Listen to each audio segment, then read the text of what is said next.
शुक्लांबरधरं विष्णुं शशिवर्णं चतुर्भुजं प्रसन्नवदनं ध्यायेत् सर्वविघ्नोपशान्तयेत्। गुरुर्ब्रह्मा गुरुर्विष्णुः गुरुर्देवो महेश्वरः गुरुस्साक्षात् परब्रह्म तस्मै श्रीगुरवे नमः। व्यासाय विष्णुरूपाय व्यासरूपाय विष्णवे नमो वै ब्रह्मनिधये वासिष्ठाय नमो नमः। कूजन्तं राम रामीति मधुरं मधुराक्षरम् आरुह्य कविताशाखां वन्दे वाल्मीकिकोकिलं। श्रुतिस्मृतिपुराणानाम् आलयं करुणालयं नमामि भगवत्पादशङ्करं लोकशङ्करं। वागर्धाविव सम्पृक्तौ वागर्धप्रतिपत्तये जगतः पितरौ वन्दे पार्वतीपरमेश्वरौ। सूक्तिं समग्रेतु न स्वयमेव लक्ष्मीः श्रीरङ्गराजमहिषी मधुरैकटाक्षैः। वैदग्ध्यवर्णगुणगुम्भनगौरवैर्यां कण्डूलकर्णकुहराः कवयोधयन्ति। हैमोर्ध्वपुण्ड्रमजहन्मकुटं सुनासं मन्दस्मितं मकरकुण्डलचारुगण्डं बिम्बाधरं बहुलदीर्घकृपाकटाक्षं श्रीवेङ्कटेशमुखमात्मनिसन्निधत्ताम्। मनोजवं मरुततुल्यवेगं जितेन्द्रियं बुद्धिमतां वरिष्ठं वातात्मजं वनरयूथमुख्यं श्रीरामदूतं शिरसा नमामि। आपदामपहर्तारं दातारं सर्वसम्पदां लोकाभिरामं श्रीरामं भूयो भूयो नमाम्यहम्। सिन्दूरारुणविग्रहां त्रिनयनां माणिक्यमौलिस्फुरत्तारानायकशेखरां स्मितमुखीं आपीनवक्षोरुहां पाणिभ्याम् अलिपूर्णरत्नचषकं रक्तोत्पलं बिभ्रतीं सौम्यां रत्नघटस्थरक्तचरणां ध्यायेत् परेदम्बिकाम्। हरि ओम। परमेश्वर स्वरूपैन सभకి నమస్కారం।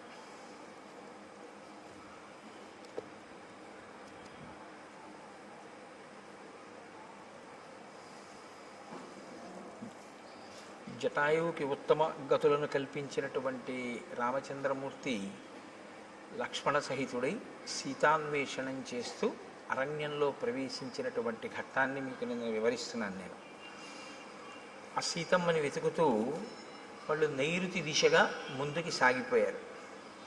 దండకారణ్యం నుంచి 3 క్రోసుల దూరం ప్రయాణించి క్రౌంచారణ్యము అనేటటువంటి అరణ్యంలోకి చేరుకున్నారు. ఒక అరణ్యం కన్నా ఒక అరణ్యం దారుణమైనటువంటి స్థితి. దారుణము అంటే మనుష్యులు తిరగడానికి యోగ్యమైనటువంటి అరణ్యములు కావు. అంత విపరీతంగా చెట్లు పొదలు తుప్పలు క్రూరమృగాలు సర్పాలతోటి నిండిపోయినటువంటి అరణ్యాలు. ఆ సీతమ్మ తల్లిని అన్వేషిస్తూ వాళ్ళు ఆ క్రౌంచారణ్యంలోకి ప్రవేశించారు. ఆ క్రౌంచారణ్యం నుంచి మళ్ళీ 3 క్రోసుల దూరం ప్రయాణం చేసి మతంగ మహర్షి ఆశ్రమానికి క్రౌంచారణ్యం యొక్క చివరి భాగానికి మధ్యలో ఉన్నటువంటి వేరొక వనంలోకి ప్రవేశించారు. ఆ వనం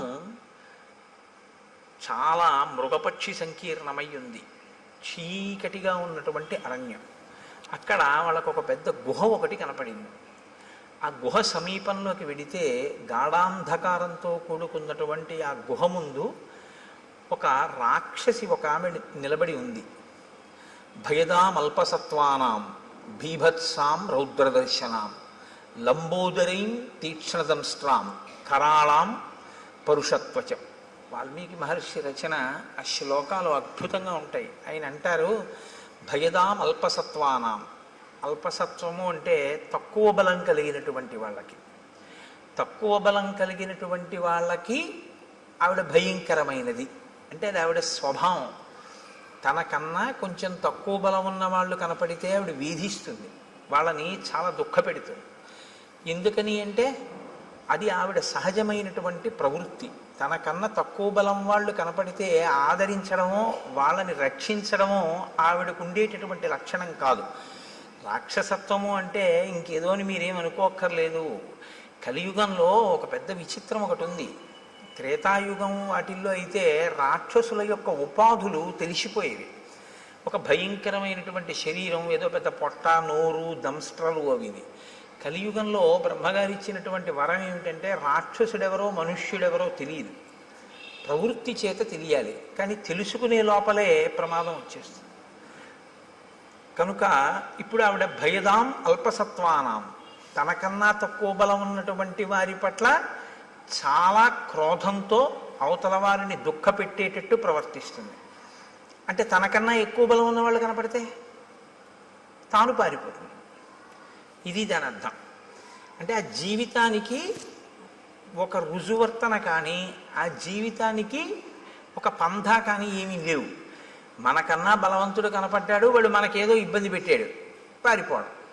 మనకన్నా తక్కువ బలం వాడు కనపడ్డాడు, వాడిని ఏడిపించాడు. ఈ ఏడిపించేటప్పుడు సిగ్గేయదు, ఆ ఓడిపోయినప్పుడు సిగ్గేయదు. రెండు చోట్ల సిగ్గు లేకపోతే అవమానము ఇలాంటివి ఉండవు.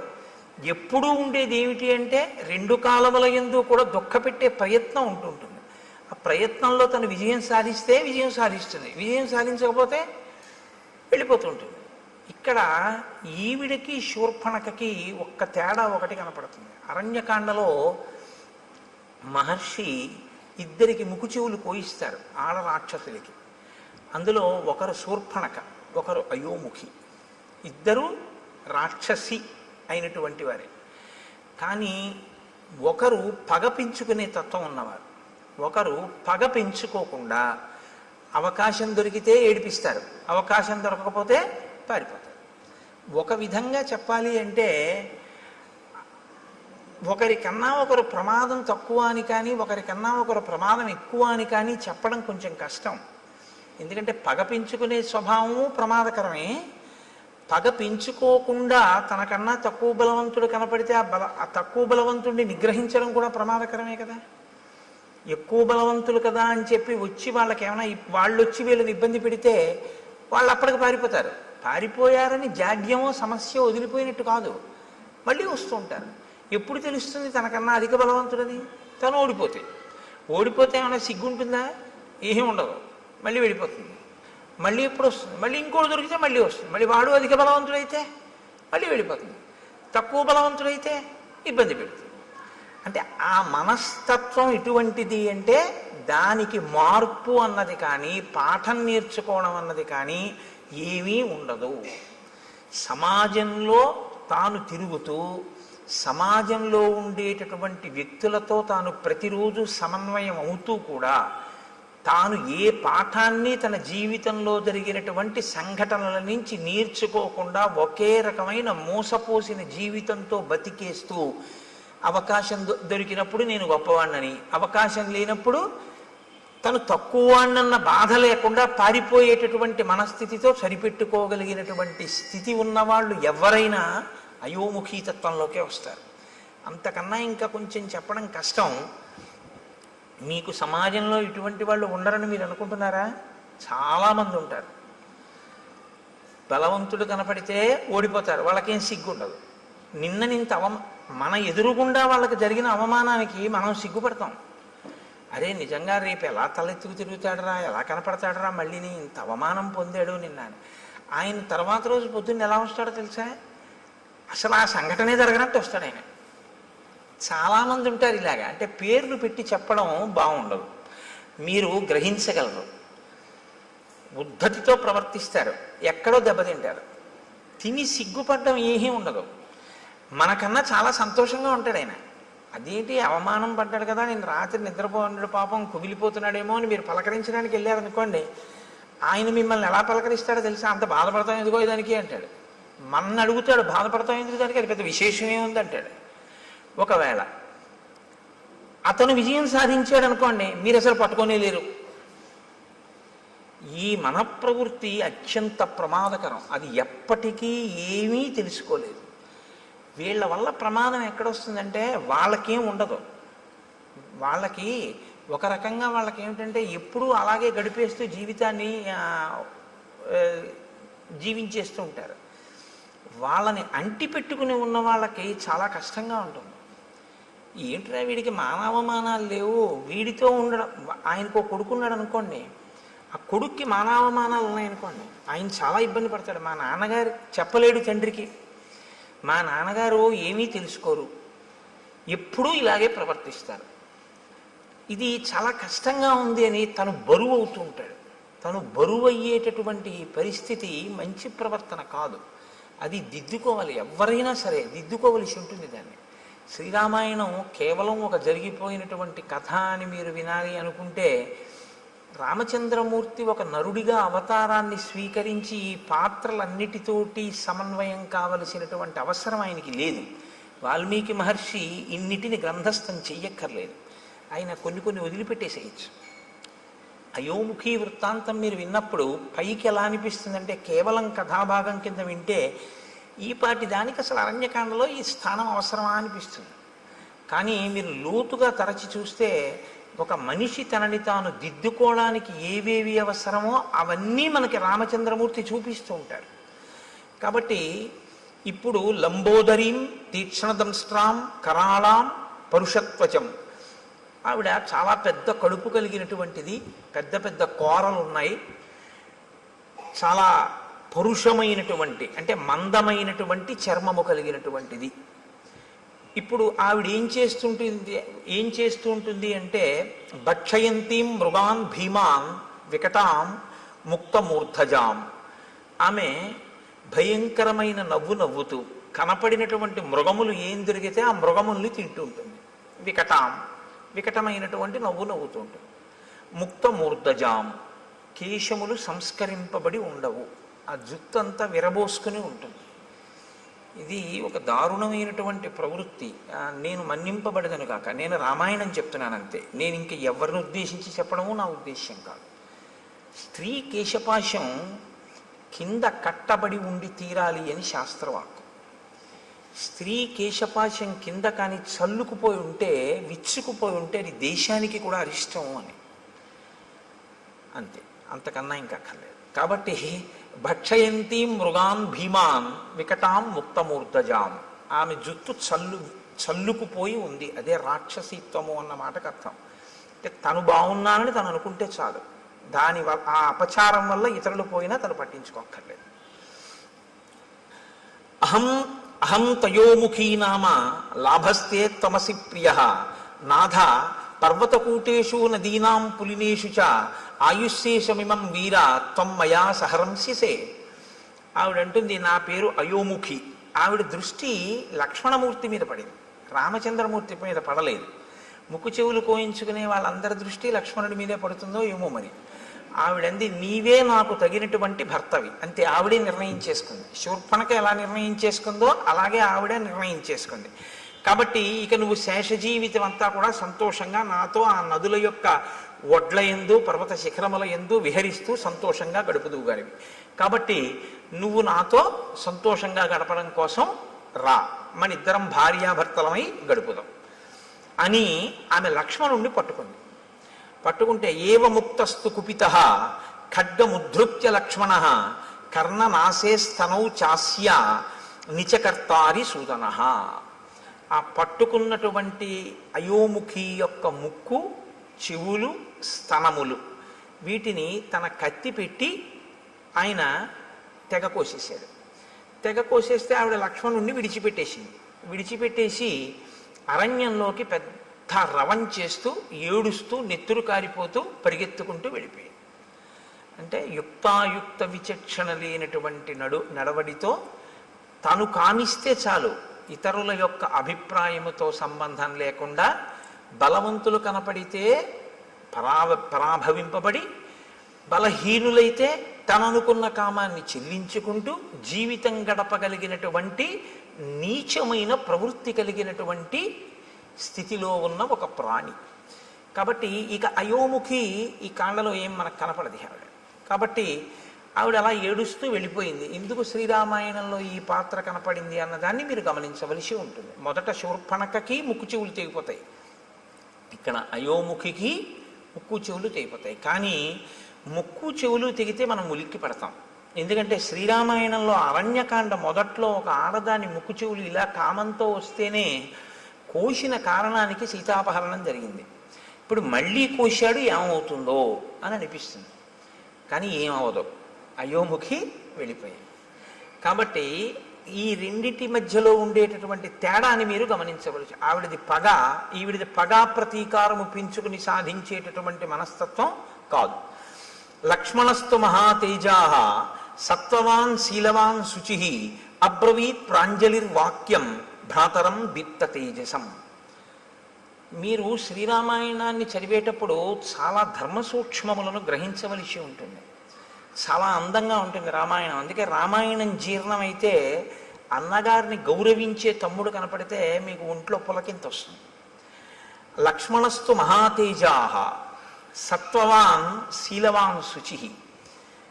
ఆయన రామచంద్రమూర్తితో మాట్లాడుతున్నాడు. ఎవరు? లక్ష్మణుడు. అయోముఖి పారిపోయింది, ఇద్దరు నడుస్తున్నారు.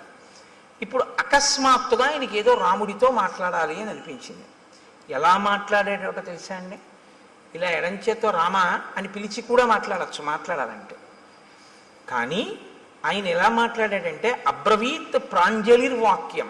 ఆయన మాట్లాడేటప్పుడు అంజలి ఘటించి రాముడితోటి అన్నయ్య అని ఇలా నమస్కారం చేసి మాట్లాడతాడు. ఎందుకంటే చాలా చోట్ల చెప్పుకున్నాడు లక్ష్మణుడు, నేను రాముణ్ణి అన్నగా చూడను, రాముణ్ణి నా గురువుగా చూస్తాను.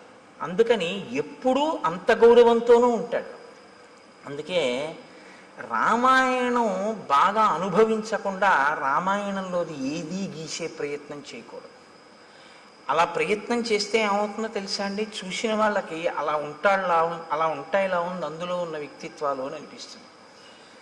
శబరి పళ్ళు తీసుకొచ్చి రాముడికి పెడుతుంటే రాముడు పుచ్చుకుంటుంటే రాముడు కూర్చున్న అరుగు మీద లక్ష్మణుడు ఎడంకాలు ఎత్తి పెట్టినట్టుగా ఉందనుకోండి ఒక ఫోటో. అలా ఉంటాడా ఎప్పుడైనా లక్ష్మణుడు? అవి ఏమవుతాయంటే చూసే వాళ్ళ హృదయాల్లో తప్పు భావాలు నింపుతాయి. కాబట్టి శ్రీరామాయణాన్ని జాగ్రత్తగా గమనించవలసి ఉంటుంది. గమనించకుండా చేతిలో కళ ఉండడం వేరు, రామాయణాన్ని గీయడం వేరు. రామాయణాన్ని గీయాలి అంటే రామాయణం చదివి రామాయణం గురించి కొంత అధికారం ఉండాలి. రామాయణంలో ఉండేటటువంటి వ్యక్తిత్వాలు బహు విశిష్టమైనవి. అంత విశిష్టమైనటువంటిది, అందులో అటువంటి ఘట్టాల గురించి ఏదైనా కూర్పు చేస్తే చాలా జాగ్రత్తగా ఉండాలి. కాబట్టి నేను దేన్ని దృష్టిలో పెట్టుకున్నానో మీరు గమనించి ఉంటారు. కాబట్టి ఇప్పుడు అబ్రవీత్ ప్రాంజలిర్వాక్యం భ్రాతరం దీప్త తేజసం. అంజలి ఘటించి రామచంద్రమూర్తితో మాట్లాడుతున్నాడు. స్పందతే మే దృఢం బాహు ఉద్విగ్నమివ మే మనః ప్రాయశ్చాప్య నిష్టాని నిమిత్తాన్యుపలక్షయే. నేను మీతో తరచూ ప్రస్తావన చేస్తూ ఉంటాను. శ్రీరామాయణం ఒక ధర్మశాస్త్రం, శ్రీరామాయణం పరిపాలనా శాస్త్రం, శ్రీరామాయణం జ్యోతిష శాస్త్రం, శ్రీరామాయణం శకున శాస్త్రం. మీరు ఎలా చూస్తే రామాయణం మీకు అలా కనపడుతుంది. కాదు, పక్షుల గురించి తెలుసుకోవాలా? రామాయణం చదవచ్చు. పర్వతాల గురించి తెలుసుకోవాలా? రామాయణం చదవచ్చు. భౌగోళిక శాస్త్రం పరిశీలనం చేయాలా? రామాయణం తెలుసుకోవచ్చు. మృగముల గురించి తెలుసుకోవాలా? శ్రీరామాయణం చదువుకోవచ్చు. మీరు ఏది తెలుసుకోవాలన్నా రామాయణం చదువుకుంటే మీకు అందులో తెలియని ఉండవు. ప్రతి శ్లోకము అమృత భాండమే. ప్రతి శ్లోకంలో మహర్షి సందేశాన్ని నింపి ఉంచుతారు. అందుకే ఆయన ఈయనతో మాట్లాడాడు అని ఆయన చెప్పరు. అలా చెప్పడం చాలా తేలిక. అలా చెప్పరు. మాట్లాడేటప్పుడు ఎలా నిలబడి మాట్లాడాడు చెప్తారు. ఒక ఆయన వచ్చాడు, ఎవరు ముందు లేచారు, ఎవరు తర్వాత లేచారు, ఎవరు ఎవరికి అర్ఘ్యం ఇచ్చారు, పాద్యం ఇచ్చారు, ఎవరు ఎవరితో ఏ ప్రశ్న వేశారు, ఎవరు ఎలా జవాబు చెప్పారు. ఒక సంఘటన అయిపోయిన తర్వాత రాముడు అన్ని లక్ష్మణుడికి చెప్తూ ఉంటాడు.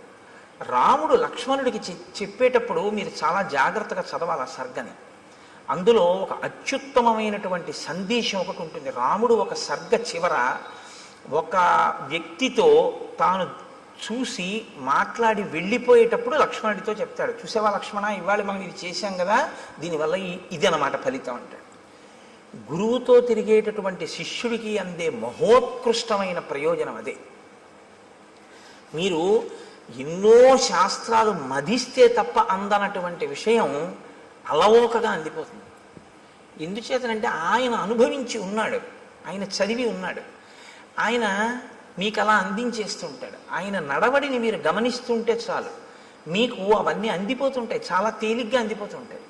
ఇది ఒక గురువు వెనకాతలో ఉండేటటువంటి శిష్యుడికి ఎలా ఉంటుందో, ప్రాజ్ఞుడైన అన్నగారిని గురువుగా భావించి వెడుతున్నటువంటి లక్ష్మణుడికి అందుతున్న ఐశ్వర్యం అది. అది తరిగిపోని చెరిగిపోని ఐశ్వర్యం. అందుకే రాముడితో కలిసి ఉండడమే ఆయన ఐశ్వర్యం. అందుచేత లక్ష్మణుడు అయ్యాడు. కాబట్టి చూడండి, ఇప్పుడు ఆయన అంటున్నాడు స్పందతే మే దృఢం బాహు. అన్నయ్య, నా భుజం అదురుతోంది, ఎడం భుజం. ఎడమ భుజం పురుషుడికి అదిరితే అది అశుభ సూచన, ఏదో దుర్నిమిత్తము, జరగకూడనిది జరుగుతోంది అని. ఉద్విగ్నమివమే మనః, నిష్కారణంగా నా మనసు తొట్టుపడుతోంది, తత్తరపడుతోంది. ఎందుకు? ఉద్విగ్నతకి లోనవుతున్నాను. కాబట్టి ప్రాయశ్చాప్యనిష్టాని నిమిత్తాన్ విపలక్షయే, ఏదో భయంకరమైనటువంటి సంఘటన, మనసుకి పరివేదన కల్పించేటటువంటి సంఘటన జరగబోతోంది అని నాకు అనిపిస్తోంది. ఇప్పుడు ఒక సంఘటన జరగబోతోంది, అదేదో చాలా క్లేశమైనటువంటి విషయమే. అందులోంచి బయటికి వస్తావా, బయటికి రావా? అది ప్రధానం. జబ్బు వచ్చింది రైతే, డాక్టర్ గారి దగ్గరికి వెళ్ళి అది చేయించుకోండి అన్నారు. చేయించుకుంటే బతుకుతానా అండి అని అడుగుతారా లేదా? అడుగుతాం కదా, చేయించుకుంటే బతుకుతామండి అని అడుగుతారు. అలాగే బయటికి వస్తావా, రావా? దుర్నిమిత్తం కనపడుతోంది, జరగకూడనిది జరుగుతోంది అని తెలుస్తోంది, బయటికి వస్తావా? కేవలం జరిగేది మాత్రమే చెప్తే బయటికి వస్తావో రావో చెప్పనటువంటి అసమగ్రత ఉన్నట్టు. సమగ్రత ఎప్పుడు ఉన్నట్టు? ఒక జరగకూడనిది జరుగుతోంది కానీ నువ్వు బయటికి వస్తావు అన్న విషయాన్నో బయటికి రావు అన్న విషయాన్నో కూడా చెప్పాలి. నిన్న రాముడు వస్తున్నప్పుడు మీకు నేను కొన్ని దుర్నిమిత్తాలు చెప్పాను. ఖచ్చితంగా ఏదో అమంగళం జరిగిపోయింది అన్నాడు రాముడు. ఏదో బాధాకరమైన విషయం జరిగిపోయింది, ఎందుకంటే శకునాలు అలా ఉన్నాయన్నాడు. సీతాపహరణం అయిపోయింది. ఇవాళ లక్ష్మణుడు చెప్తున్నాడు శకునాలు. ఇవాళ లక్ష్మణుడు చెప్పేటప్పుడు భయంకరమైనది జరుగుతుంది కానీ పైకి వస్తా ఉంటాడు. ఎందుకు పైకి వస్తారో ఇప్పుడు శకునం ఇంకొకటి చెప్తాడు. నేను అందుకే మీకు చెప్పింది, ఇంకా మళ్ళీ శకున శాస్త్రం ఏం మీరు చదవక్కర్లేదు. రామాయణం చదివితే శకున శాస్త్రం వచ్చేస్తుంది అంతే. రామాయణం చదివితే మీకు తెలియకుండా మీకు జ్యోతిషంలో కొన్ని విషయాలు తెలిసిపోతాయి. నిన్న లేదు జటాయువు వింద ముహూర్తం గురించి మాట్లాడాడు. అందుకని ఏష వంచులకో నామ పక్షీ పరమదారుణ ఆవయోర్ విజయం యుద్ధే శంసన్నివ వినర్దతి. అన్నయ్య, వంచులకము అనబడేటటువంటి పక్షి కూస్తోంది, ఆ కూత వినపడుతోంది. అది నిజంగా ఆ పక్షి కూస్తే చాలా తొందరగా యుద్ధం వస్తుంది, చాలా హఠాత్తుగా వచ్చేస్తుంది యుద్ధం. కానీ ఆ యుద్ధంలో జయాన్ని పొందుతాం. కాబట్టి నాకు ఇటువంటి శకునములు కనపడుతున్నాయి అని అన్నాడు. అంతే. ఒక పెద్ద శబ్దం, ఎంత పెద్ద శబ్దం అంటే ఆ శబ్దం ఎటువంటిది అంటే మీరు అర్థం చేసుకోవాలంటే ఒక్కటే ఉపమానం చెప్పవలసి ఉంటుంది. అంతరిక్షం వరకు ధ్వని వినపడేటట్టుగా ఒక పిడుగు పడితే ఎటువంటి ధ్వని ఉంటుందో అంత ధ్వని అక్కడ వినపడింది. అంటే ఇప్పుడు మీరు ముందు ఒక విషయాన్ని గమనించవలసి ఉంటుంది. మహర్షి హృదయం ఏమిటో తెలుసా అండి? రాముడు బాలకాండలో శివధనస్సుని ఎక్కుపెట్టినప్పుడు ధనుర్భంగం అయింది. విశ్వామిత్రుడు, రాముడు, లక్ష్మణుడు, జనకుడు తప్ప మిగిలిన వాళ్ళు ఎవ్వరూ కూడా నిలబడిన వాళ్ళు లేరు. శబ్దము అనేటటువంటిది సామాన్యమైనది కాదు. శబ్దము వేరు, ధ్వని వేరు. మీరు ఈ రెండిటికి తేడా తెలుసుకోవాలి. శబ్దము అర్థ ప్రతిపాదకము. శబ్దం ఎప్పుడూ కూడా అర్థంతో ఉంటుంది. ధ్వని అర్థ ప్రతిపాదకము కాదు. ధ్వని రాపిడి వలన రావాలని నియమం లేదు. శబ్దము రాపిడి వలన వస్తుంది ఎప్పుడైనా అంతే. శబ్దములన్నీ కూడా అర్థ ప్రతిపాదకములో లేదా మనస్సుకి సుఖదాయకములో అయి ఉంటాయి. అందుకే ఘర్షణ చేత పడతాయి. నేను మీకు ఒక ఉదాహరణ చెప్పాలంటే, ఇప్పుడు నేను చెప్తున్న దాన్ని శబ్దము అని అనవలసి ఉంటుంది. ఎందుకంటే నా మూలాధార చక్రం దగ్గర నుంచి లాగబడినటువంటి వాయువు అనేక చక్రాలకి తగులుతూ పైకి వస్తుంది. పైకి వచ్చేటప్పుడు ఒరిపిడి చెందుతుంది, రాసుకుంటుంది. చిట్ట చివర నా యొక్క ఆ స్వరపేటిక దగ్గరికి వచ్చేటప్పటికి ఆ వాయువు బాగా రాపిడి చెంది ఉరుసుకుని అక్షరములుగా, పదములుగా, వాక్యములుగా మారి నా నోటి వెంట బయటికి వస్తుంటుంది. ఉరిపిడి చేత పైకి వస్తుంది. నేను ఒక వైలిన్ వాయించాను అనుకోండి, చేతితో ఒక తాడు ఉన్నటువంటి పరికరం లాంటి దాన్ని పట్టుకుని తీగల మీద లాగితే ఆ ఒరిపిడికి ధ్వని వస్తుంది. ఒక వీణని గోటితో పెనగితే ధ్వని వస్తుంది.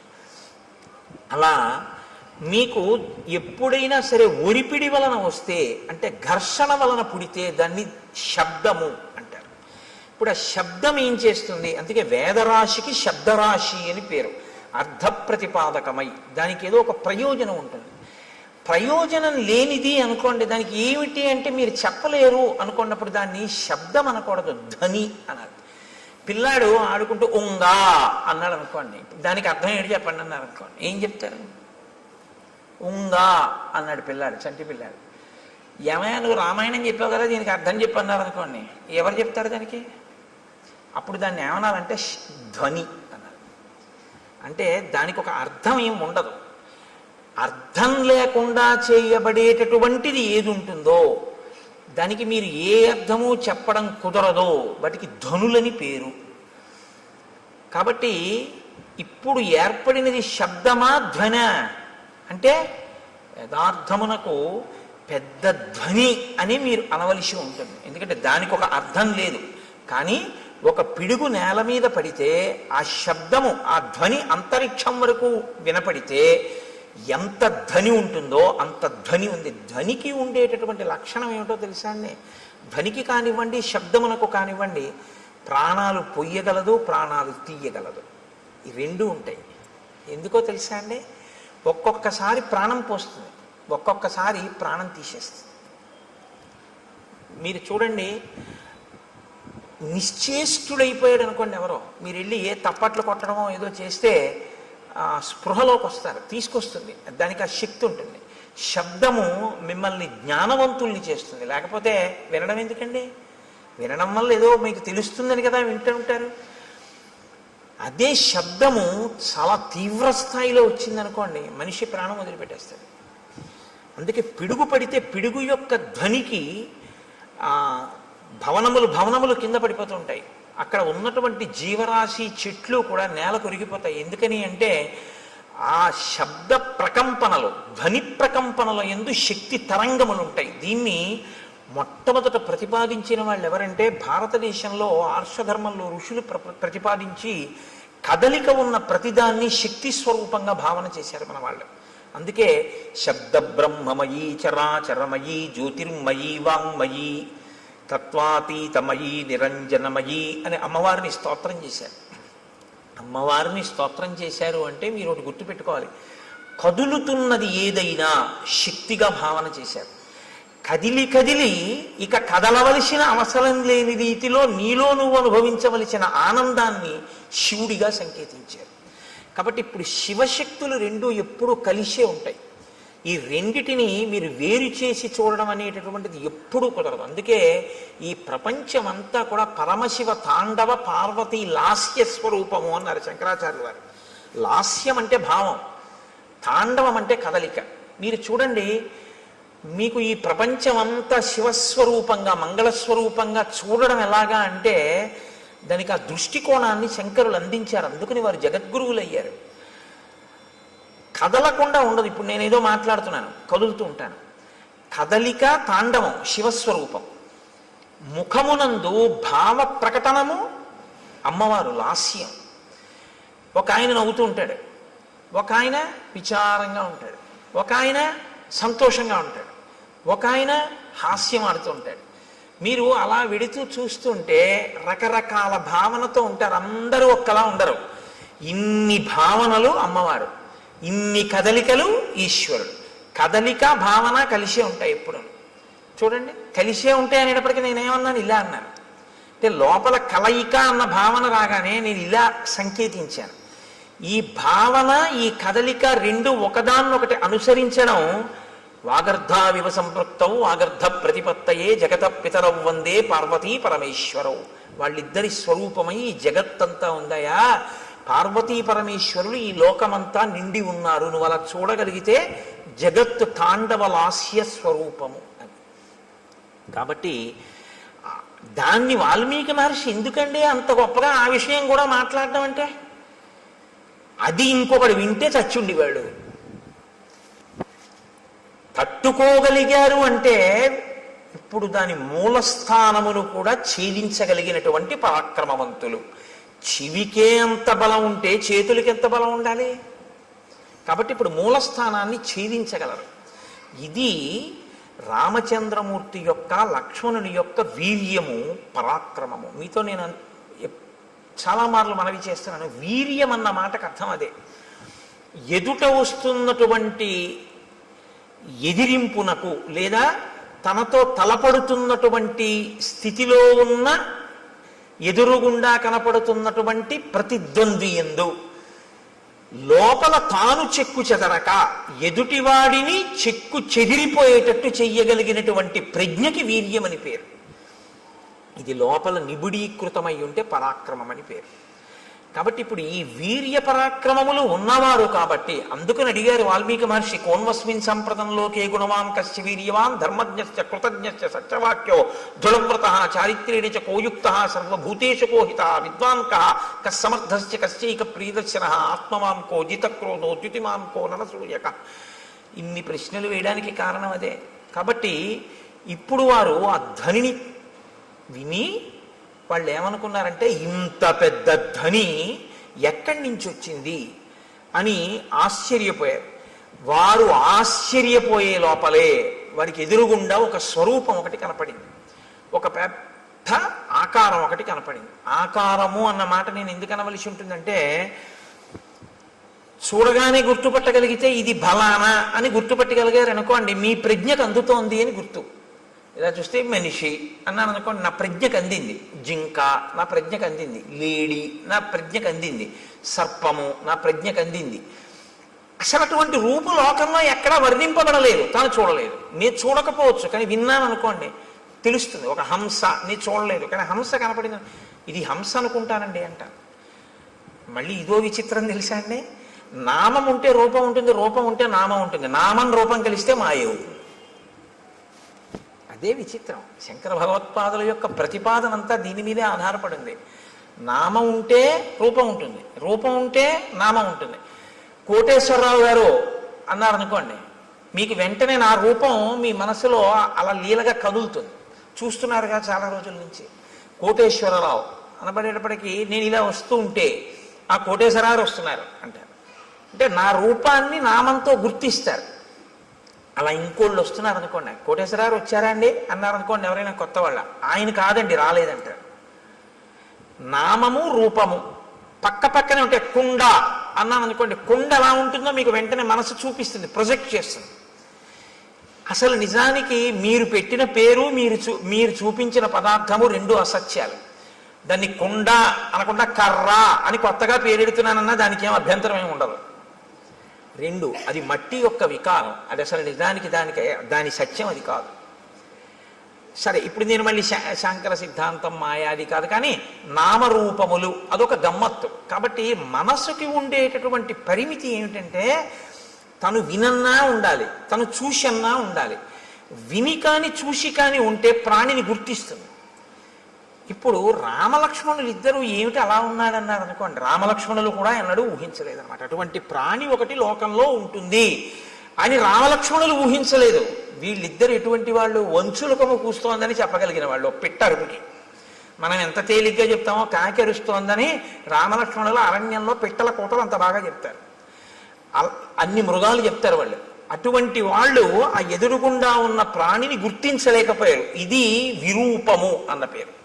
అంటే అసలు ఎవరు ఊహించనంత వికృతంగా ఉంటుంది. కాబట్టి ఇప్పుడు అది మనసుకి ఖేదము కల్పించవచ్చు, ఒక్కొక్కసారి ఉల్లాసమును కల్పించవచ్చు, రంజకత్వం ఉంటే అందులో. కాబట్టి ఇప్పుడు వాళ్ళిద్దరూ దూరంగా ఉన్న ప్రాణి వంక చూశారు. వెంటనే మహర్షి ఏం చేస్తారంటే దాన్ని ముక్కలు కింద విరవకుండా చూపించేస్తారు.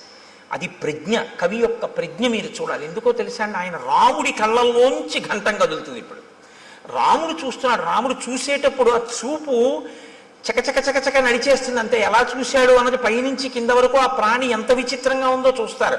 అంతేగాని సగం చెప్పి మళ్ళీ ఎటో చూసి చెట్టు చెప్పి మళ్ళీ ఇది చెప్పి అలా ఉండదు. ఆ రచనలో ప్రజ్ఞ.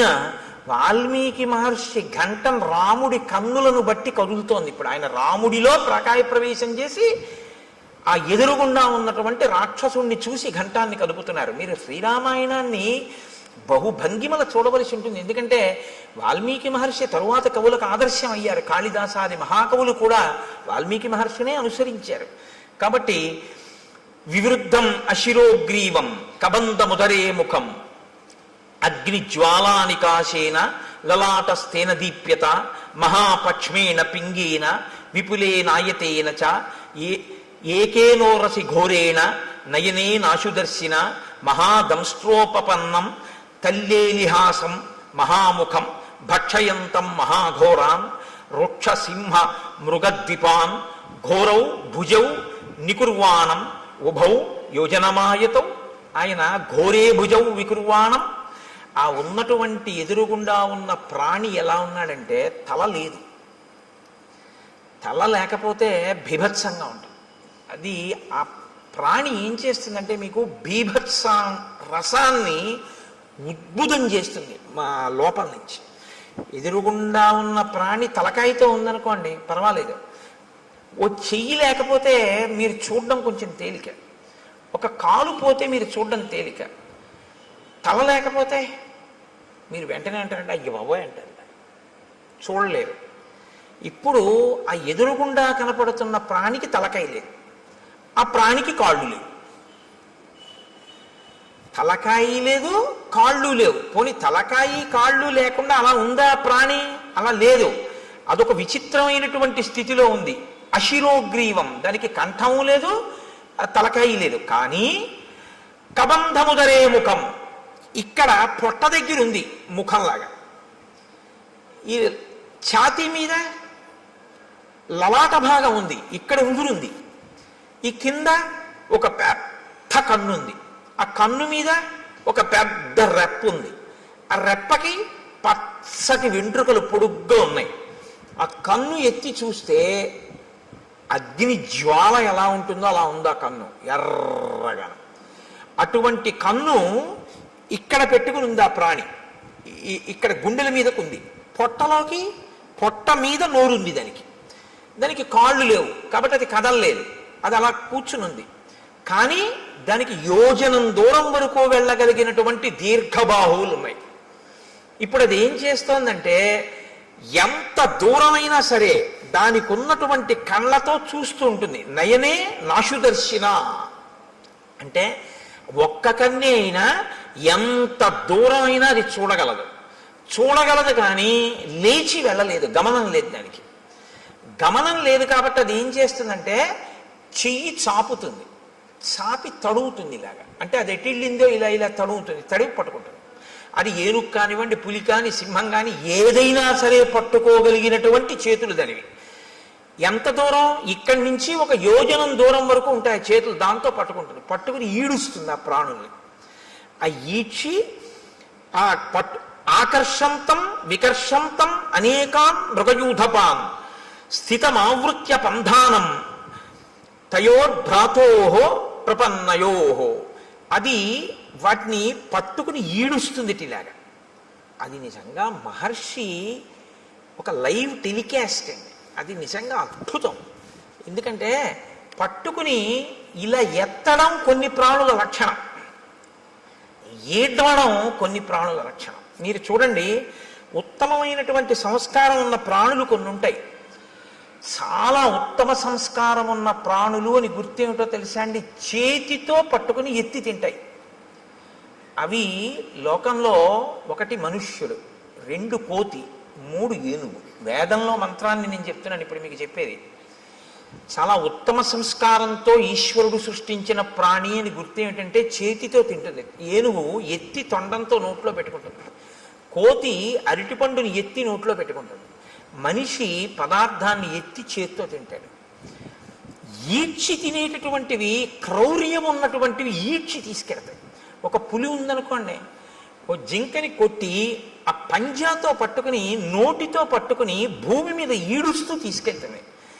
ఈడ్చి తీసుకెళ్ళి అది నెత్తురోడిపోతూ బాధపడిపోతూ ఆ దెబ్బకి నెత్తురోడిపోయి అరుస్తుంటే ఈడ్చుకుంటూ తీసుకెళ్ళి కింద పెట్టి తన పంజా కింద తొక్కి పెట్టి నోటితో పీకుతుంది మాంసఖండాన్ని. అది క్రౌర్యానికి పరాకాష్ట. సాత్విక బుద్ధికి పరాకాష్ట ఏమిటంటే చేతితో ఎత్తి తినడం అనేటటువంటి అలవాటు ఉంటుంది. మహర్షి అంటున్నారు ఆకర్షంతం వికర్షంతం, పట్టి ఈడుస్తాడు అన్నాడు. అక్కడ పట్టి అలా ఎత్తి ఇలా తేడు, ఇలా ఈడుస్తూ ఉంటాడు. ఎందుకనంటే ఈడ్చడంలో ఉంది ఆ పైశాచిక భావన, ఆ క్రౌర్యం ఉంది అందులో. అంటే అసలు ఉండడమే విచిత్రం, ఆ తినడమూ విచిత్రం. అంటే ఎంత క్రౌర్యం కలిగినటువంటి ప్రాణో, ఎంత విచిత్రమైన ప్రాణో మీరు ఊహించవలసి ఉంటుంది. ఇంత ఘోరంగా అయినటువంటి స్వరూపం ఎలా వచ్చింది, ఎందుకు వచ్చిందన్న ఆలోచన ఒకటి మీకు వెంటనే రావాలి. ఇది చాలా ప్రధానం రామాయణంలో. అది ఎందుకు వచ్చింది అన్నది మీరు తెలుసుకుంటే అలా మనం రాకుండా ఉండడానికి అవకాశం దొరుకుతుంది కదా. అందుకని ఇప్పుడు దాని వంక చూశారు ఇద్దరు. చూసేటప్పటికి అది వీళ్ళిద్దరిని పట్టుకుని ఇద్దరిని ఈడ్చేసింది దగ్గరికి. ఈడ్చేసి మీరు నాకు ఈశ్వరుడు ఇచ్చిన ఆహారం తినేస్తానని నోట్లో పడేసుకోవాలి కదా. మనకైతే ఇక్కడ, దానికి ఇక్కడే. కాబట్టి ఆ ఈడ్చి తెచ్చి లోపల పడేసుకోవడానికి సిద్ధపడుతోంది. వెంటనే లక్ష్మణుడు అన్నాడు, అన్నయ్య దీన్ని మనం ఉపేక్షించకూడదు, ఈ ప్రాణిని మనం చంపకూడదు అన్నాడు. నిజంగా శ్రీరామాయణం ధర్మశాస్త్రం అద్భుతం. అందుకు మహర్షి ప్రతి చిన్న విషయాన్ని కూడా రచనలో చూపిస్తారు. నిశ్చేష్టానాం మధోరాజన్ కుచ్చితో జగతీపతే క్రతు మధ్యోపనీతానాం పశూనాం ఇవ రాఘవ. లక్ష్మణుడు అంటున్నాడు, కదలిక లేని ప్రాణిని చంపకూడదు. ఎందుకంటే అది పారిపోవడానికి అవకాశం ఏది?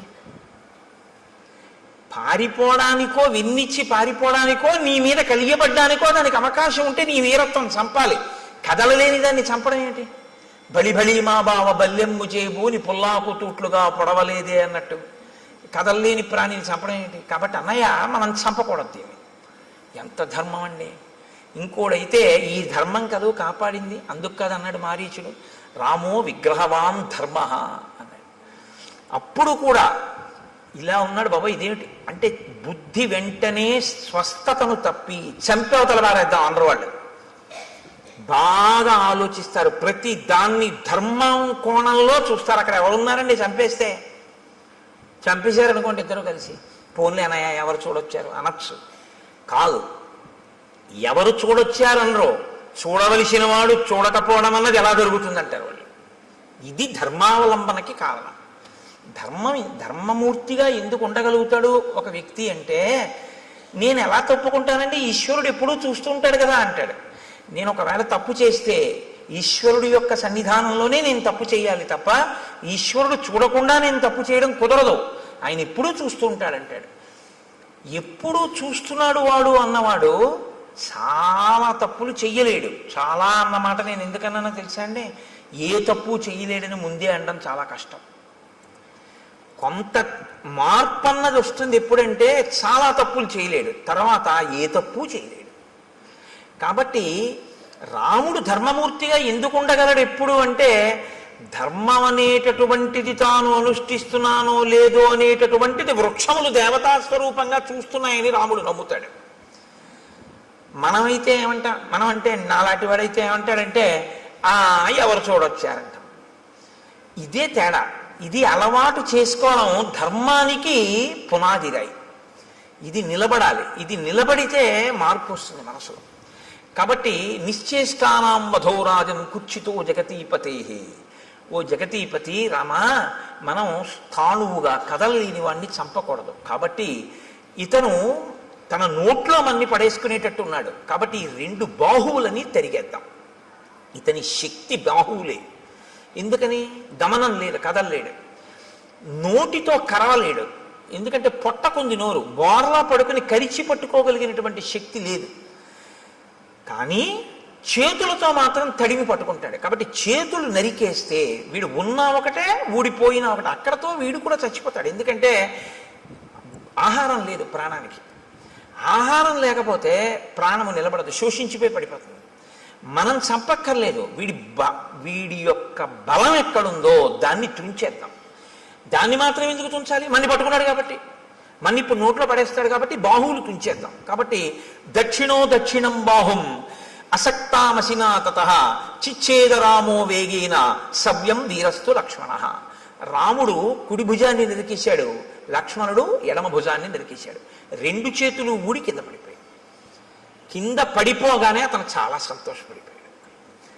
ఇది విచిత్రం రామాయణంలో. చాలా సంతోషపడి అన్నాడు, ఓ నేను ఎదురు చూసిన సంఘటన జరిగింది. ఇన్నాళ్ళు ఈ 2 చేతులు నరికేవాడి కోసమే తడిమి పట్టుకుంటున్నాను, ఇవాళ వీటిని నరికేవాడు దొరికాడు, ఎవరు మీ ఇద్దరు అన్నాడు. అంటే వాళ్ళు నోర్ము నీకు మేం చెప్పడం ఏంటి అనరు. అది విచిత్రం. ఇది వినయం. వాళ్ళు ఎవరు అడగనివ్వండి, శూర్పణఖ అడిగినా చెప్తారు, ఎవరు అడిగినా చెప్తారు, ఎంత అందంగా అలాగని అనవసరమైనటువంటి చోట దీర్ఘంగా మాట్లాడరు. సమయాన్ని ఎంత పొదుపుగా వాడి మాట్లాడతారంటే ఎక్కడ ఎంతవరకు అవసరమో, ఏది అవతల ప్రాణికి చెప్పవలసి ఉంటుందో అక్కడ వరకే చెప్తారు తప్ప అదే పనిగా సొదపెట్టి అర్థం లేకుండా మాట్లాడడం ఉన్నది ఉండదు. అందుకే నేను మీతో మనవి చేస్తున్నాను, శ్రీరామాయణం మీరు బాగా చదివితే మాట్లాడడంలో ప్రజ్ఞ మీకు వస్తుంది. ఎవరితో ఎలా మాట్లాడాలి, ఎంత మాట్లాడాలి, ఇవి బాగా అలవాటు అవుతుంది. అసలు మనిషి పాడైపోయేది అందుకే కదండి, అక్కర్లేని మాటలన్నీ మాట్లాడడం వల్లే పాడైపోతుంటాడు. కాబట్టి అయమిక్ష్వాకుదాయాదో రామో నామ జనైశ్రుత అస్యై వారజం విద్ధి భ్రాతరం మాంచ లక్ష్మణం. నేను అయమిక్ష్వాకుదాయాదో రామో నామ జనైశ్రుత, ఈయన మా అన్నగారు రామచంద్రమూర్తి. అస్యై వావరజం విద్ధి, నేను ఆయన తమ్ముణ్ణి. భ్రాతరం అంచలక్ష్మణం, నేను ఆయన తమ్ముణ్ణి, నన్ను లక్ష్మణుడు అంటారు. అస్య దేవ ప్రభావస్య వసతో విజనేవని రక్షసాపహృతా పత్ని యామిచ్చంతా విహాగతౌ. మా అన్నగారి పత్ని, నా వదిన గారైనటువంటి తల్లిని ఒక రాక్షసుడు అపహరించాడు. ఆవిడ్ని వెతుక్కుంటూ మేము ఈ అడవిలో తిరుగుతున్నాం. నువ్వెందుకు ఇలా ఉన్నావు అని అడిగాడు. ఇప్పుడు తామెవరో సత్యం చెప్పి నువ్వెవరు, అంతేగాని కైకమ్మ, దశరథుడు, వరాలు అయిన చోట కాంచోట అన్ని చోట్ల వాళ్ళు మాట్లాడరు. ఇప్పుడు ఆయన అన్నాడు, పురారామ మహాబాహో మహాబల పరాక్రమ రూపమాసీన్మమాచింత్యం త్రిషు లోకేషు విశ్రుతం యథా సోమస్య శక్రస్య సూర్యస్య చ యథా వపుః. ఎంత అందంగా మాట్లాడాడు. రెండు చేతులు తెగిపోయిన తర్వాత అన్నాడు, రామా మహాబాహో, గొప్ప చేతులున్నవాడా, ఈ చేతులు నరికినవాడా, మహాబల పరాక్రమ, గొప్ప బలపరాక్రమములు ఉన్నవాడా, నేను ఒకప్పుడు చాలా అందమైనటువంటి వాణ్ణి. 3 లోకములలో నా అంత అందగాడు లేడు. యథా సోమస్య శక్రస్య, సోముడి అందం ఎటువంటిదో, శక్రుడు అంటే ఇంద్రుడి యొక్క అందం ఎటువంటిదో, సూర్యుని యొక్క తేజస్సు ఎటువంటిదో అటువంటి శరీరము కలిగినటువంటి వాణ్ణి నేను. అంటే శరీరమునకు అందము, శరీరమునకు కాంతి అన్నీ ఉన్నవాడు. అందుకని అటువంటి ఉపమానాలు వేశారు. ఆ తేజస్సు అవతల వారికి ఆహ్లాదాన్ని కల్పిస్తుంది. కాబట్టి సోముడు అంత అందమైన, అంత లావణ్యము, అంత కాంతి కలిగినటువంటి వాణ్ణి. ఇది నాకు ఈశ్వరుడు ఇచ్చినటువంటి బహుమానం. కాబట్టి నేనేం చేయాలి, ఈశ్వరుడు నీకేది ఇచ్చాడో దాంతో నువ్వు 10 మందిని సంతోషపెట్టాలి. అప్పుడు నువ్వు నీ యొక్క విభూతిని ఈశ్వర పరం చేసినట్లు అవుతుంది. అందుకే మీరు కొంచెం జాగ్రత్తగా గమనించండి, అక్షరాభ్యాసము అని ఒక సంస్కారం చేస్తారు మన వాళ్ళు. అది చేయకుండా పంపించరు.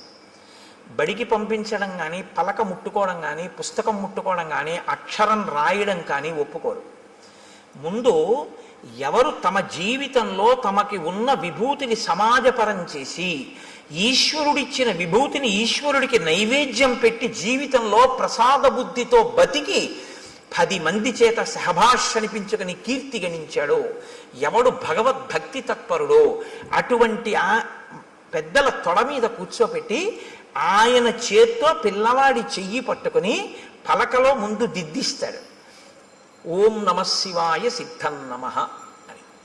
ఎందుకు రాయిస్తారో తెలుసా అండి? అలా రాయించడం వెనక ఒక రహస్యం ఒకటి దాగి ఉంది సనాతన ధర్మంలో. నువ్వు రేపొద్దున్న ఒక పెద్ద గణిత శాస్త్రజ్ఞుడు అవ్వచ్చు, నిన్ను మించిన గణిత శాస్త్రజ్ఞుడు లేకపోవచ్చు, కానీ నీకొకటి తెలిసి ఉండాలి. నాకు ఇన్ని లెక్కలో వచ్చండం కాదు, ఇన్ని లెక్కలు తెలుసున్న నాకు కూడా అంతటా ఆవరించినటువంటి ఆత్మతత్వాన్ని లెక్క కట్టడం చేత కాదు అని చెప్పగలగాలి. ఏది లెక్క కట్టలేవో నీకొచ్చిన లెక్కల వలన నువ్వు తెలుసుకోవాలి. అప్పుడు ఏమవుతుందంటే నీ విభూతి వినయానికి పరాకాష్ఠం. మీరు జాగ్రత్తగా పట్టుకున్నారో లేదో నేను చెప్పింది. అందుకే అమ్మవారికి శ్రీమాత అని పేరు. అందరికీ అన్నీ ఇవ్వగలదు, కానీ ఆవిడ శక్తిని కొలవడం ఎవరికీ సాధ్యం కాదు. ఏది మీరు కొలుద్దామంటే మీ కొలతలకి అందదో, మీ లెక్కలకి అందేది కాదో అందక వేదం అంతటిది కూడా ఇంకింతకన్నా నాకు చెప్పడం చేత కాదని అలా చెప్పి ఊరుకుందో అది లెక్కలకు అందని పెద్ద లెక్క అని తెలుసుకోవడం లెక్కలు బాగా వచ్చానన్న వాడికి ఉండవలసిన మొదటి లక్షణం. బాగా లెక్కలు వచ్చిన వాడికి ఏం తెలియాలంటే ఇది నా లెక్కకి అందదని తెలిసి ఉండాలి. ఆ అందనిదేదో అది పరబ్రహ్మం. సహస్రశీర్షా పురుష సహస్రాక్ష సహస్రపాత్ స భూమిం విశ్వతో ఋత్వా అత్యతిష్టదశాంగుళం. ఇది బాగా అర్థం అవ్వాలని గణిత శాస్త్రజ్ఞుడు అయ్యాడు. ఈ బ్రహ్మాండములన్నీ ఎంతవరకు ఉన్నాయని నువ్వు ఊహ చేస్తున్నావో, ఎందుకంటే నీ కంటికి అందవు, ఏదో నువ్వు లెక్క కట్టావు, కాంతి వేగం, శబ్ద వేగము, ధ్వని వేగము, ఇలాగా ఈ వేగంతో కొలిస్తే ఎంతవరకు ఉన్నాయని నువ్వు అనుకుంటున్నావో అంతకన్నా ఒక 10 అంగుళాల పై వరకు ఈశ్వరుడు ఉన్నాడు. నువ్వు చూపుకి ఎంత శక్తి ఉందనుకుంటున్నావు? ఒక రాడార్ పెట్టారనుకోండి సముద్రపు ఒడ్డున కొండ మీద, ఆ రాడార్ తిరగడానికి ఓ లెక్క కడతారు.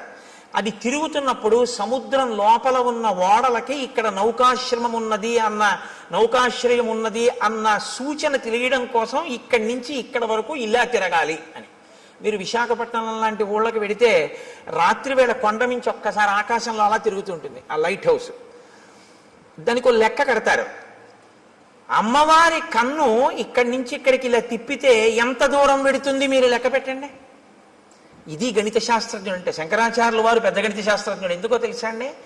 ఎంత వెడుతుందో ఆయన చెప్పలేదు. దృశా ద్రాఘీయస్యాదరదళిత నీలోత్పల రుచా అన్నారు. అమ్మా, ఈ బ్రహ్మాండములు ఎంతవరకు ఇటుపక్కకున్నాయో అంతకన్నా దాటి వెడుతుందన్నారు. అంతే తప్ప ఈ బ్రహ్మాండముల వరకు చూస్తాం లేదు ఆయన. అలా అయితే లెక్క అందింది అమ్మవారి చూపుది. నీ లెక్కకి అందకపోతేనే నీ వినయం, నీవు నేర్చుకున్న జ్ఞానానికి సార్థకత. నీకు అందని చోటు ఉందని చెప్పడం. కాబట్టి ఈ కంపారిటివ్ డిగ్రీ, ఈ బ్రహ్మాండములు ఎంత ఉన్నాయో అంతకన్నా ఎక్కువ అయి ఉన్నది నీ చూపు. అంత ఎక్కువ వరకు దాన్ని దాటి పడుతుంది ఆ చూపు, లైట్ హౌస్ పడినట్టు. కాబట్టి దృశా ద్రాఘీయస్యాదరదళిత నీలోత్పల రుచా దవీయాంసం దీనం స్నపయ కృపయా మమపి శివే. అది శంకర భగవత్పాదులంటే. మహానుభావుడు. అందుకే శంకర జయంతి చేసుకోకపోతే కృతజ్ఞత అన్నాను నేను. కాబట్టి నువ్వు లెక్కలు నేర్చుకున్నవాడివి అని ఎప్పుడు గుర్తంటే నీ లెక్కకు అందనిదోటి ఉంది అని నువ్వు తెలుసుకుంటే. నాకు తెలియకపోవడం ఏంటంటే లెక్కలు ఏదైనా అన్నావంటే నీ అంత చేతకాని వాడు లేడని గుర్తు. ఇందుకు ఓం నమ శివాయ సిద్ధం నమ.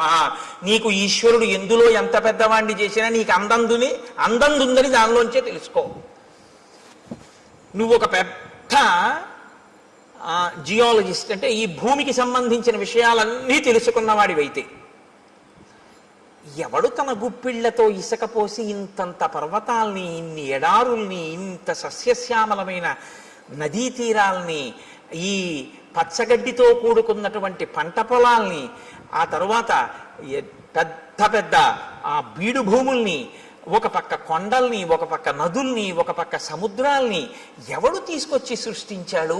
ఎవడి ఆజ్ఞకి సముద్రం చెలియలి కట్ట దగ్గర ఆగిపోతోంది అని నాకు ప్రపంచపటం అంతా తెలుసండి. మీరు ఇలా పిన్ పెట్టండి, నేను ఆ దేశం ఏమిటో నగరం ఏమిటో చెప్తానందరూ నీకు తెలిసి ఉండడం కాదు. ఇవన్నీ సృష్టించిన వాడు ఎవరో మాత్రం నేను తెలుసుకోలేకపోయాను, వాడికి ఒక నమస్కారం అని నువ్వు అనగలిగితే నువ్వు బాగా భౌగోళిక శాస్త్రం నేర్చుకున్నవాడు. ఒకడు గొప్ప సంగీత విద్వాంసుడు ఎప్పుడంటే సంభావనిస్తే గంటన్నర కచేరీ చేసినవాడు కాడు. ఎవడు నాదోపాసన చేశాడో, ఎవరు ఆ లోపల నుంచి వచ్చినటువంటి నాదాన్ని వింటున్నాడో, ఎక్కడ నుంచి అది కదులుతోందో ముందు అన్నప్పుడు ఆ ధ్వని, ఆ శబ్దం, ఆ నాదం వస్తున్న దాని యొక్క మూలాల్ని ఉపాసన చేసి మౌనంలో పట్టుకుని నాదోపాసన చేసి సంగీత విద్య ద్వారా సరిగమ పద నిసానిదప మగరిస అంటారు. ఆరోహణ అవరోహణ. అవరోహణ అంటే కింద పడిపోవడం, ఈ ఈశ్వరుడి నుంచి విడిపోయి అజ్ఞానంలోకి రావడం. ఆరోహణ అంటే పైకెక్కి మళ్ళీ సాలోకి వెళ్ళిపోవడం ఈశ్వరుడి దగ్గరికి. మళ్ళీ సంగీతాన్నే పట్టుకుని కింద పడ్డవాడు సంగీతంతో మళ్ళీ పైకెక్కి సాలో కలిసిపోవడం, ఈశ్వరుల్లో కలిసిపోవడం. ఈ నాదోపాసన చేసిన వాడు ఎవడున్నాడో వాడు సద్గురు అయి నిలబడిపోతాడు. అందుకే త్యాగరాజు గారు ఎవరో అని మీరు అన్నారనుకోండి, సంగీత విద్వాంసుడు అనకూడదు, సద్గురు త్యాగరాజస్వామి అనాలి. శ్యామశాస్త్రి గారు ఎవరో అన్నారనుకోండి, సద్గురు శ్యామశాస్త్రి అనవలసి ఉంటుంది. అలాగే దీక్షితర్ వారు ఎవరో అని మీరు అన్నారనుకోండి, సద్గురు దీక్షితర్ వారు అనవలసి ఉంటుంది. వారు సద్గురువులు. ఎందుకంటే వారు నాదోపాసన చేసి నాదోపాసన ద్వారా బ్రహ్మమును చేరిపోయారు వారు. ఇప్పుడు వారి సంగీతం ఎందుకు పనికొచ్చిందంటే ఎవరు మనకి సంభావన ఇస్తారు, కచేరీకి వెడదాం, డబ్బులు తెచ్చుకుందాం అనడానికి పనికి రాలేదు. అంటే అలా వెళ్ళడం తప్పని నేనేమంటలేదు. కానీ అది ఎందుకు పనికి రావాలి అంటే నాదోపాసన అన్నది ఈశ్వరుణ్ణి చేరడానికి పనికి రావాలి. ఇప్పుడు అలా పనికొచ్చింది అనుకోండి, మీకు అలా పనికొచ్చినటువంటి ఉత్తర క్షణంలో ఈశ్వరుడు మీకు ఇచ్చిన విభూతి మీకు అందని దాన్ని అందుకోవడానికి పనికొచ్చేదే తప్ప అమ్ముకోవడానికి పనికొచ్చేది కాదు. మీకు ఒక కవనం వచ్చనుకోండి, మీకు గొప్పగా ఒక పద్యం చెప్పడం వచ్చనుకోండి, అది ఈశ్వరుడు గురించి చెప్పగలగాలి, 10 మందికి పనికొచ్చేది చెప్పాలి. అందుకే హరినామస్తుతి చేయు కావ్యము సువర్ణాంభోజి హంసావళి సురుజిభ్రాజితమై మానస సరస్ఫూర్తిని వెలుంగొందు అంటారు పోతన గారు. హరినామమును చెప్పినటువంటి సాహిత్యం ఏదుందో అది మానస సరోవరం. ప్రజ్ఞ ఉంది కదా అని పనికి మాలిన కవిత్వాలన్నీ చెప్పారనుకోండి, అవి కాలగర్భంలో నశించిపోతాయి, ఇంకోటి సమయాన్ని పాడు చేస్తే అంతే. అప్పుడు అది ఎందుకు పనికొచ్చింది? భ్రష్టత్వానికి పనికొచ్చింది ఆ కవిత్వం. దానివల్ల ఉపయోగం ఏమైనా ఉంటుందా అంటే నక్కీరుడి అహంకారంలో ఉంటుందంతే ఆ కవిత్వం. కాబట్టి ఏది నీ యందు బాగా ప్రకాశించిందో దాన్ని బాగా పట్టుకుని నాకు ఇది తెలియదు, ఆ తెలియనిదేదో ఇది తెలియదని తెలుసుకోవడానికి నాకు తెలుసున్నది పనికొచ్చింది అన్నవాడెవడో వాడు విద్వాంసుడు, వాడు పండితుడు. పండితుడు అన్న మాట ఎవరికి వర్తిస్తుందో తెలుసా అండి? పద్యాలు చెప్పేవాడికి కాదు. పండాహ అంటే జ్ఞానం.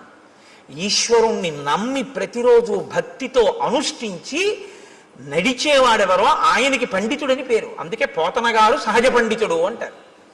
కాబట్టి ఈ స్థితిని ఒరే నాన్న నువ్వు పొందాలి తప్ప నువ్వు ఏదో ఒక పెద్ద ఇంజనీరువై లంచాలు పుచ్చుకుని 3వ రోజు పడిపోయే బ్రిడ్జి కట్టకూడదు. నువ్వు ఒక పెద్ద గణిత శాస్త్రజ్ఞుడవై నాకు అన్నీ తెలిసిన అహంకరించి మట్టిలో కలిసిపోకూడదు. నీకు ఈశ్వరుడు నిన్ను గొప్ప విద్యాధికుణ్ణి చేసి దానితో పాటుగా పండితుణ్ణి చెయ్యాలి. అంటే దాన్నే అడ్డుపెట్టి నువ్వు ఈశ్వరుణ్ణి చేరుకునే ప్రయత్నం చెయ్యాలి. నేను మీకు ఒక ఉదాహరణ చెప్తాను. నాకు ఆ డాక్టర్ గారి పేరు జ్ఞాపకం లేదు, కానీ నేను లలితమ్మ గురించి ఉపన్యాసాలు చెప్పేటప్పుడు తరచూ కోట్ చేస్తుంటాను. పిల్లవాడు తల్లి గర్భంలో తల కిందకి కాళ్ళు పైకి పెట్టుకుని ఉంటాడు. ఆయన ఒక పెద్ద గైనకాలజిస్ట్. ఈ పుస్తకం రాసిన ఆయన మాతృదేవో భవ అని పుస్తకం రాశారు. నాకు కాకినాడలో డాక్టర్ జగదీశ్వరి గారిని, ఆవిడ ఒక పెద్ద గైనకాలజిస్ట్. ఆవిడ నాకు ఆ పుస్తకం ఇచ్చి చదవండి కోటేశ్వరారు అన్నారు. అందులో ఆయన అన్నారు, తల కిందకి కాళ్ళు పైకి పెట్టి 9 నెలలు అయిపోతుంది, లోపల పెరిగిపోతాడు వీడు. అమ్మ నాభిగొట్టంలోంచి ఆహారం పెడుతూ ఉంటుంది. ఇప్పుడు అమ్మ తినకూడనిది తింది, లోపల వీడి యొక్క శరీరం ఎటువంటిదో తెలుసు. నజ్జు శరీరం అనుకోండి, వీడికి పడిశం పట్టేస్తుంది. పడిశం పట్టేస్తే ఏమవుతుంది? తల కిందకుంది. ఇప్పుడు ముక్కులో పట్టినటువంటి పదార్థం వెనక్కి వెళ్ళిపోతూ ఉంటుంది. గుటక వేయడం చాలా కష్టం, ఉక్కిరి బిక్కిరి అయిపోతూ ఉంటాడు. అమ్మ ఇంకో సీతాఫలం తింటుంది. ఆవిడికి ఏం తెలుసు? బయటకు వస్తేగా వాడికి నజ్జు శరీరం అని తెలియడానికి. లోపల జ్వరం తగులుతుంది, కానీ వాడికి చల్లగా ఉంటే బాగుండనిపిస్తుంది, కటిక చీకటి. ఇంతలో వాడికి ఏమవుతుందంటే లోపల అతిసారం పుడుతుంది. వాడు మలం ఎక్కువ విసర్జించేస్తాడు. విసర్జించేస్తే అందులోంచి చిన్న చిన్న పురుగులు పుట్టి కరిచేస్తుంటాయి ఒంటిని. ఇలా పడి ఉంటాడు. తన మలమూత్రములు తన నోటి దగ్గరికి వచ్చేస్తుంటాయి, చెవుల్లో కెడుతుంటాయి. అందుకే గర్భస్థ నరకం అంటారు. నవమాసంబులు తల్లి గర్భమున నానారోతలంచిక్కి నాకు అవకాశం విషుమంతలేకపడి తిన్హాకష్టముల్ భీతితో నవమాసంబు ఘటిల్లే చాలునాకా గర్భవాసంబు నివసింపన్ పని తీర్చి కావుమికనన్ని సత్కృపన్ శంకర అంటారు. అప్పుడు ఈశ్వరుణ్ణి ప్రార్థిస్తాడు, నేను ఉండలేకపోతున్నాను ఈశ్వర, ఒక్కసారి ఈ శరీరంతో బయటికి వెళ్ళని, దీంతోటే నిన్ను సేవించుకుని నీలో కలిసిపోతానంటాడు. ఈశ్వరుడు ఏం చేస్తాడంటే ప్రసూతి వాయు రూపంలో తల్లి యోనిలోంచి పైకి తోసేస్తాడు. ఇప్పుడు వచ్చి బయటపడతాడు. బయట పడగానే కటిక చీకట్లోంచి ఒక్కసారి పెద్ద వెలుతురులోకి వస్తాడు. ఇప్పటి వరకు తానేమి చూడలేదు. అంతంత ప్రాణులు ముక్కుకి గుడ్డగట్టుకుని డాక్టర్ గారు, అమ్మ, పెద్ద కడుపు, ఎవరెవరో మనుషులు, పెద్ద పెద్ద దీపాలు, గోడలు. వాడి ఇంటి కన్ను ఇలా విప్పి చూసేటప్పటికి ఆ వెలుతురు తట్టుకోలేక, వాతావరణాన్ని తట్టుకోలేక ఉత్తర క్షణంలో వాడి హృదయ స్పందన ఆగిపోతుంది. వాడి ఊపిరితిత్తులు ఇలా ఇలా ఇలా ఇలా అంటున్నవి ఇలా అయిపోతాయి. జీర్ణ వ్యవస్థ ఇలా సంకోచించిపోయి వాడి శరీరంలో ఉన్న మలమంతా గడ్డకట్టి వాడి ప్రాణోత్క్రమణం అయ్యే స్థితి వస్తుంది. వస్తే ప్రపంచంలో ఇప్పటి వరకు ఎక్కడా తయారు కానటువంటి పదార్థం, నా కడుపున పుట్టిన బిడ్డ అని అమ్మవాడిని చూసుకుని మురిసిపోతుంది. అమ్మ మురిసిపోయి తన స్తన్యాన్ని తీసి వాడి నోట్లో పెట్టగానే ఎలా ఊరుతుందో ప్రపంచంలో ఎవ్వరికీ తెలియదు. కోలోస్ట్రం అనబడేటటువంటి ఒక పసుపచ్చటి జిగురు పదార్థం అమ్మ స్తన్యంలోంచి కొడుకు నోట్లోకి ఎడుతుంది. దాన్ని చప్పరిస్తాడు అంతే. ఊపిరితిత్తులు పనిచేసి, గుండె పనిచేసి, జీర్ణావయం పనిచేసి నల్లటి మలం విసర్జించగలిగిన శక్తి వస్తుంది. వచ్చి పిల్లాడు బతుకుతాడు. పిల్లాడు బ్రతకడానికి కావలసినటువంటి ఆ కోలోస్ట్రం అనబడేటటువంటి పసుపచ్చటి పదార్థం పిల్లవాడు కాని పిల్ల కాని పుట్టగానే వాణ్ణి చూసుకోగానే నా బిడ్డ అన్న ఆనందం కలగగానే మాతృత్వపు ఆనందపు అంచుల వలన అమ్మ శరీరంలో ఉత్పత్తి అయి స్తన్యంలోంచి స్రవింపబడేటటువంటి పదార్థాన్ని నేను సాక్షాత్ జగన్మాతగా చూస్తున్నాను. ఆ కోలోస్ట్రం వల్ల ఈ లోకంలో ఇన్ని ప్రాణులు పుట్టి బతుకుతున్నాయి. నేను నేర్చుకున్న గైనకాలజీతో నేను తెలుసుకున్నది ఏమిటంటే ఆ కోలోస్ట్రం అన్న పదార్థంలో అమ్మవారు ఉంది అని రాసుకున్నాడు ఆయన ఆ పుస్తకంలో. ఇది ఆ డాక్టర్ గారి ధన్యతకి కారణం. తను చదువుకున్న గైనకాలజీ ఎందుకు పనికొచ్చిందంటే ఈశ్వరుణ్ణి తెలుసుకోవడానికి.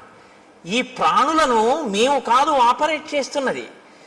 ఇన్నాళ్ళకి ఒక పిల్లవాడు పుట్టాడు అంటే ఆ పిల్లవాడిని లోపల ఉంచినవాడు, పైకి తెచ్చినవాడు, బతికించినవాడు ఆ తల్లి జగన్మాత, ఆ పరాశక్తి. ఆ పరాశక్తి అమ్మ రూపంలో వచ్చి బతికించింది అని తను తెలుసుకుని నమస్కరించిన వాడు ఉన్నాడే, వాడు విద్వాంసుడు, వాడు పండితుడు. అందుకు పనికొచ్చింది ఆయన చదువు. ఆవిడ ప్రసవ వేదనతో అక్కడ కొట్టుమిట్టి ఆడిపోతుంటే డబ్బట్టుకొస్తే తప్ప ఆపరేషన్ చేయనన్న డాక్టరు దౌర్భాగ్యుడు. వాడి చదువు ఎందుకు పనికొచ్చినట్టు? ఏం భయమా? రామాయణం చెప్పడానికి భయం ఏంటండి? నేను రామాయణం చెప్తున్నాను కదా. కాబట్టి నీ కొడుకు అలా కాకూడదు, నీ కూతురు అలా కాకూడదు అనుకుంటే ఒక్క డాక్టర్ అవ్వాలని కోరుకోకు. ఈ తత్వం తెలుసుకుని ఈశ్వరుడి యొక్క అనుగ్రహాన్ని చూసి ఇంకొక పిల్లాన్ని నేను అలా దర్శనం చేస్తున్నానని అర్ధరాత్రి కూడా సంతోషంగా వచ్చి 5 పైసలు అక్కర్లేదమ్మా, నీ మాతృత్వం చాలు నాకు పరాశక్తి దర్శనమని పురుడు పోయగలిగినటువంటి డాక్టర్ కావాలని కోరుకుని రాయించు పలకలో. అందుకని ఏది చదవాలన్నా ఓం నమ శివాయ సిద్ధం నమః మంగళప్రదమైన చదువు కావాలి అని మనం కోరుకుంటాం. లేకపోతే ఏమవుతుందో తెలుసా అండి? దీని రెండో కోణం అహంకారం. ప్రతిదానికి అహంకారమే. ప్రతి చిన్న విషయానికి అహంకరించడానికి ఏదైనా కనపడుతుంది. అహంకారం పోగొట్టుకోవడానికి ఏమీ ఉండదు. నేనెంతటి వాడినండి అనడం చాలా కష్టం. నేను ఇంతటి వాడినండి అనడానికి ఏదో ఒకటి చెప్పచ్చు కదండి. ఏదో ఒకటి చెప్పచ్చు ఇంతటి వాడిని అనడానికి. ఈ సోమస్య శక్రస్య సూర్యస్య చ యథావపు, అటువంటి అందమైన శరీరం ఉన్నవాడిని, అంత అందమైన శరీరం ఈశ్వరుడిస్తే ఇలా ఎందుకు అయ్యావు? అలా అందంగా నువ్వు కనబడితే చాలు ఎదుటివాడి కంటికి కలిగినటువంటి బాధ తీరుతుంది. నిన్ను చూస్తే చాలా భయం, ఎంత అందంగా ఉన్నాడు అని. కానీ ఆయన ఏం చేసేవాడంటే చాలా చిత్ర విచిత్రమైన భయంకరమైనటువంటి వేషములలోకి మారేవాడు. కామరూపి కాబట్టి ఎవరూ ఊహించనంత ఘోరాతి ఘోరమైన రూపాన్ని తాను తీసుకుని ఈశ్వరుడిచ్చిన అందమైన రూపాన్ని వదిలిపెట్టి ఘోర రూపాలతో అరణ్యంలో ప్రాణులకు అకస్మాత్తుగా కనపడి వాళ్ళు భయపడిపోయి విహ్వలులై పడిపోతే, మరణిస్తే, బాధపడితే తను సంతోషించేవాడు. ఇది రాక్షస ప్రవృత్తి. పైకి అందం ఉండడం గొప్ప కాదు, లోపల అందం ఉండడం గొప్ప. పైకి అందం లేకపోవడం తప్పు కాదు, లోపల అందం ఉండడం గొప్ప. నా మాట బాగా పట్టుకున్నారో లేదో మీరు? యథాలాపంగా తీసుకున్నారో? పైకి అందం ఉండడం కాదు గొప్ప, లోపల అందం ఉండడం గొప్ప. పైకి అందం ఉండకపోవడం గొప్ప తప్పు కాదు, లోపల అందం ఉండడమే గొప్ప. చంద్రశేఖర పరమాచార్య స్వామి వారు ఇలా వెళ్ళిపోతున్నారు అనుకోండి, ఏమిటి ఆయన లోటో షూ వేసుకుంటారా, లేకపోతే విమల్ సూట్ వేసుకుంటారా, లేకపోతే ఆయన పెద్ద టై కట్టుకుంటారా, లేకపోతే ఫెయిర్ అండ్ లవ్లీ రాసుకుంటారా? ఆయన ఏముండవు. పాదచారి అయి ఓ కాషాయ వస్త్రం కట్టుకుని ఇలా తలమించి వేసుకుని, ఇంత విభూతి పుండ్రాలు పెట్టుకుని, ఇంత బొట్టు, అది కూడా గుండ్రంగా కూడా ఉండదు, అద్దుకున్నట్టు పెట్టేసుకుని, చేతిలో ఓ సత్యదండం పట్టుకుని, ఆయన ఓ కమండలం పట్టుకుని గబ్బ గబ్బ గబ్బ గబ్బ నడిచి వెళ్ళిపోతుంటారు. ఇప్పుడు నేను ఇలా చెప్తుంటే ఆయన ఇలా వచ్చారనుకోండి, అకస్మాత్తుగా ఉంటుందా నా రామాయణ ప్రసంగం? లేచి గభాలన ఒక్కసారి స్వర్ణదండం పడ్డట్టు దెబ్బ తగిలితే తర్వాత చూద్దామని కింద పడిపోతానంతే. మీరంతే లేచి సభంతా కింద పడిపోతుంది. ఏ అందం చూసి గౌరవించారు?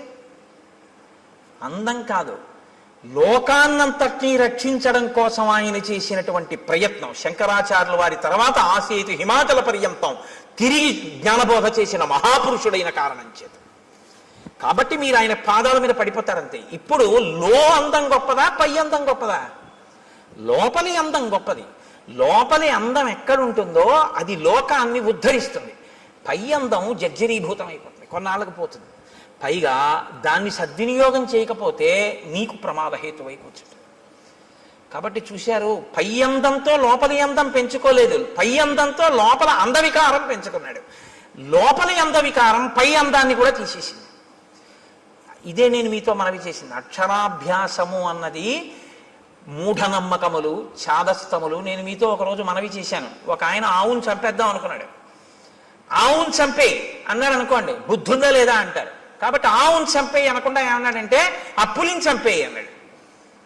ఇప్పుడు చూడటం లేదు మీరు, అది ఆవో పులో మీరు చూడలేదు. పులిని చంపేయి అన్నారు. అయ్యి బాబాయ్ మీద పడిపోతుంది కాబట్టి చంపేయమన్నాడు అనుకున్నారు. ఆ పావును చంపేయి అన్నాడు. పావు కాబట్టి చంపేయమన్నాడు అనుకున్నారు. ఆయన ఆవును చంపేశాడు. ఆవుని తెలుసు, పావును చంపేయి అని చంపించేశాడు. ఆవు అని చెప్తే అది పవిత్రం కాబట్టి చంపడానికి ఒప్పుకోరని. సనాతన ధర్మాన్ని వదిలేయని చెప్పలేక మూఢ విశ్వాసాలు వదిలేయని చెప్తున్నారు. ఆవును చంపేయని చెప్పకుండా పావును చంపేయని చెప్పినట్టు. అక్షరాభ్యాసం మూఢనమ్మకం అంటే ఇదిగో ఇందుకే పనికొస్తాం, కబంధుడు కావడానికి పనికొస్తాం. అక్షరాభ్యాసం ఎందుకు చేస్తారంటే నీకున్నటువంటి ఈశ్వర విభూతి లోకకంటకం కాకుండా నిన్ను రక్షించి ఈశ్వరానుగ్రహం అని నువ్వు గుర్తెరగడానికి పనికొస్తున్నాయి. లేకపోతే నిన్ను ఎక్కడ పడితే అక్కడే ప్రమాదం తీసుకొస్తావు ఈ విభూతితోటి. ఇది నా యందు దోషభూయిష్టమైంది. నేను ఒకనొకనాడు అరణ్యంలో ఘోరమైన రూపంతో స్థూల శిరస్కుడు అనబడేటటువంటి ఒక ఋషికి కనపడ్డాను. ఆయన కందమూలములు ఏరుకుంటున్నారు. ఆయన ఋషి, ఆయన వలన లోకానికి ఏమీ బాధ ఉండదు. ఆయన ఇప్పుడు లోకాన్ని కాపాడతారు. అటువంటి ఋషికి ఇప్పుడు నేను ఏ స్వరూపంతో ఉన్నానో అటువంటి రూపంతో కనపడ్డాను. ఆయనకి ఏదో సంతోషం వేసింది, అలా కనపడితే హడిలిపోతాడని. ఆయన వెనక్కి తిరిగి చూశాడు. నిజంగానే మనసులో ఉలిక్కి పడ్డాడు. అయ్యబాబు ఇదేమిటి ఇలా ఉంది ఈ ప్రాణి. అయితే వాళ్ళది నిర్భయత్వం. ఎక్కడ నిర్భయత్వం? అద్వైతమే నిర్భయత్వం.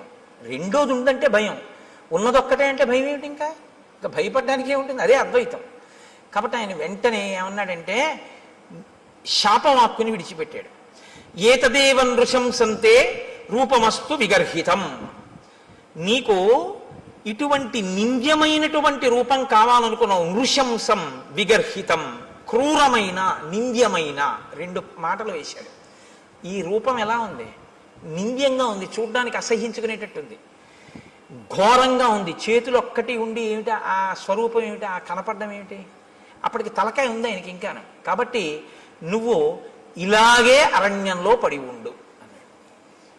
ఇప్పుడు అసలు ఉన్న అందం పోయింది. ఇప్పుడు ఏం చేశాడు?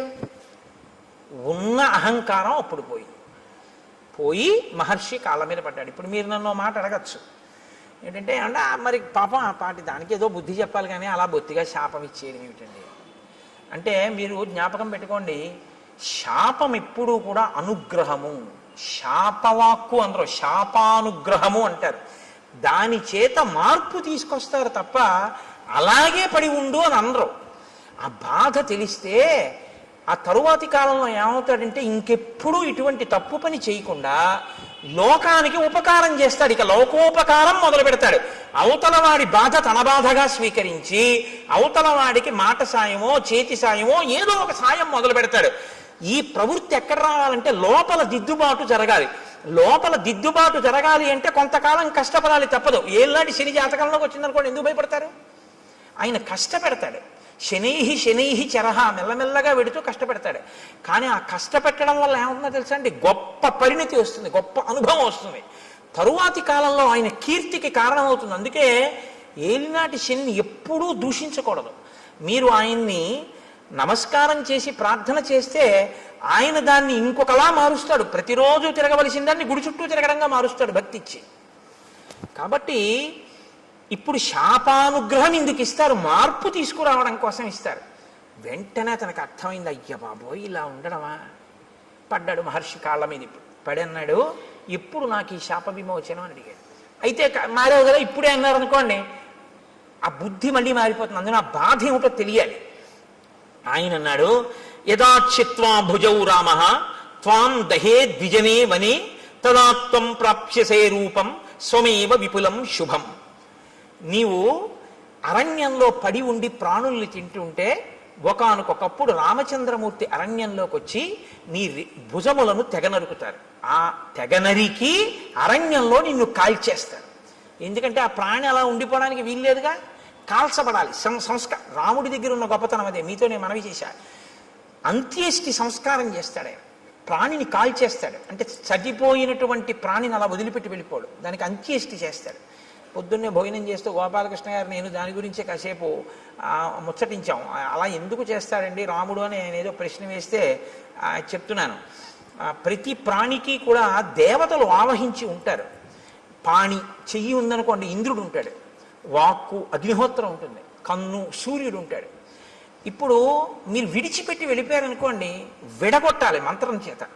విడగొట్టేసేసి, అంటే ప్రత్యేకించి మనుష్య శరీరానికైతే, మిగిలిన వాటికైతే ప్రాణ అపాన వ్యాన ఉదాన సమాన నాగ కూర్మ కృకర ధనంజయ దేవదత్తముల్లో ధనంజయం అన్న వాయువు చేసేస్తుంది. మనుష్య ప్రాణికి ఈ దేవతలందరినీ కూడా మంత్రభాగంతో విడతీసేస్తారు. విడతీసి మళ్ళీ ఈ శక్తుల్ని దేవతల్లో కలుపుతారు. కలిపి జడమైపోయి మిగిలిపోయినటువంటి దేహాన్ని అగ్ని యందు దహించేస్తారు. కాబట్టి అది సంస్కారం. అంత్యేష్టి సంస్కారం 16వ సంస్కారం. అన్ని 16 మీద నడుస్తాయి సనాతన ధర్మంలో మనిషి జీవితం.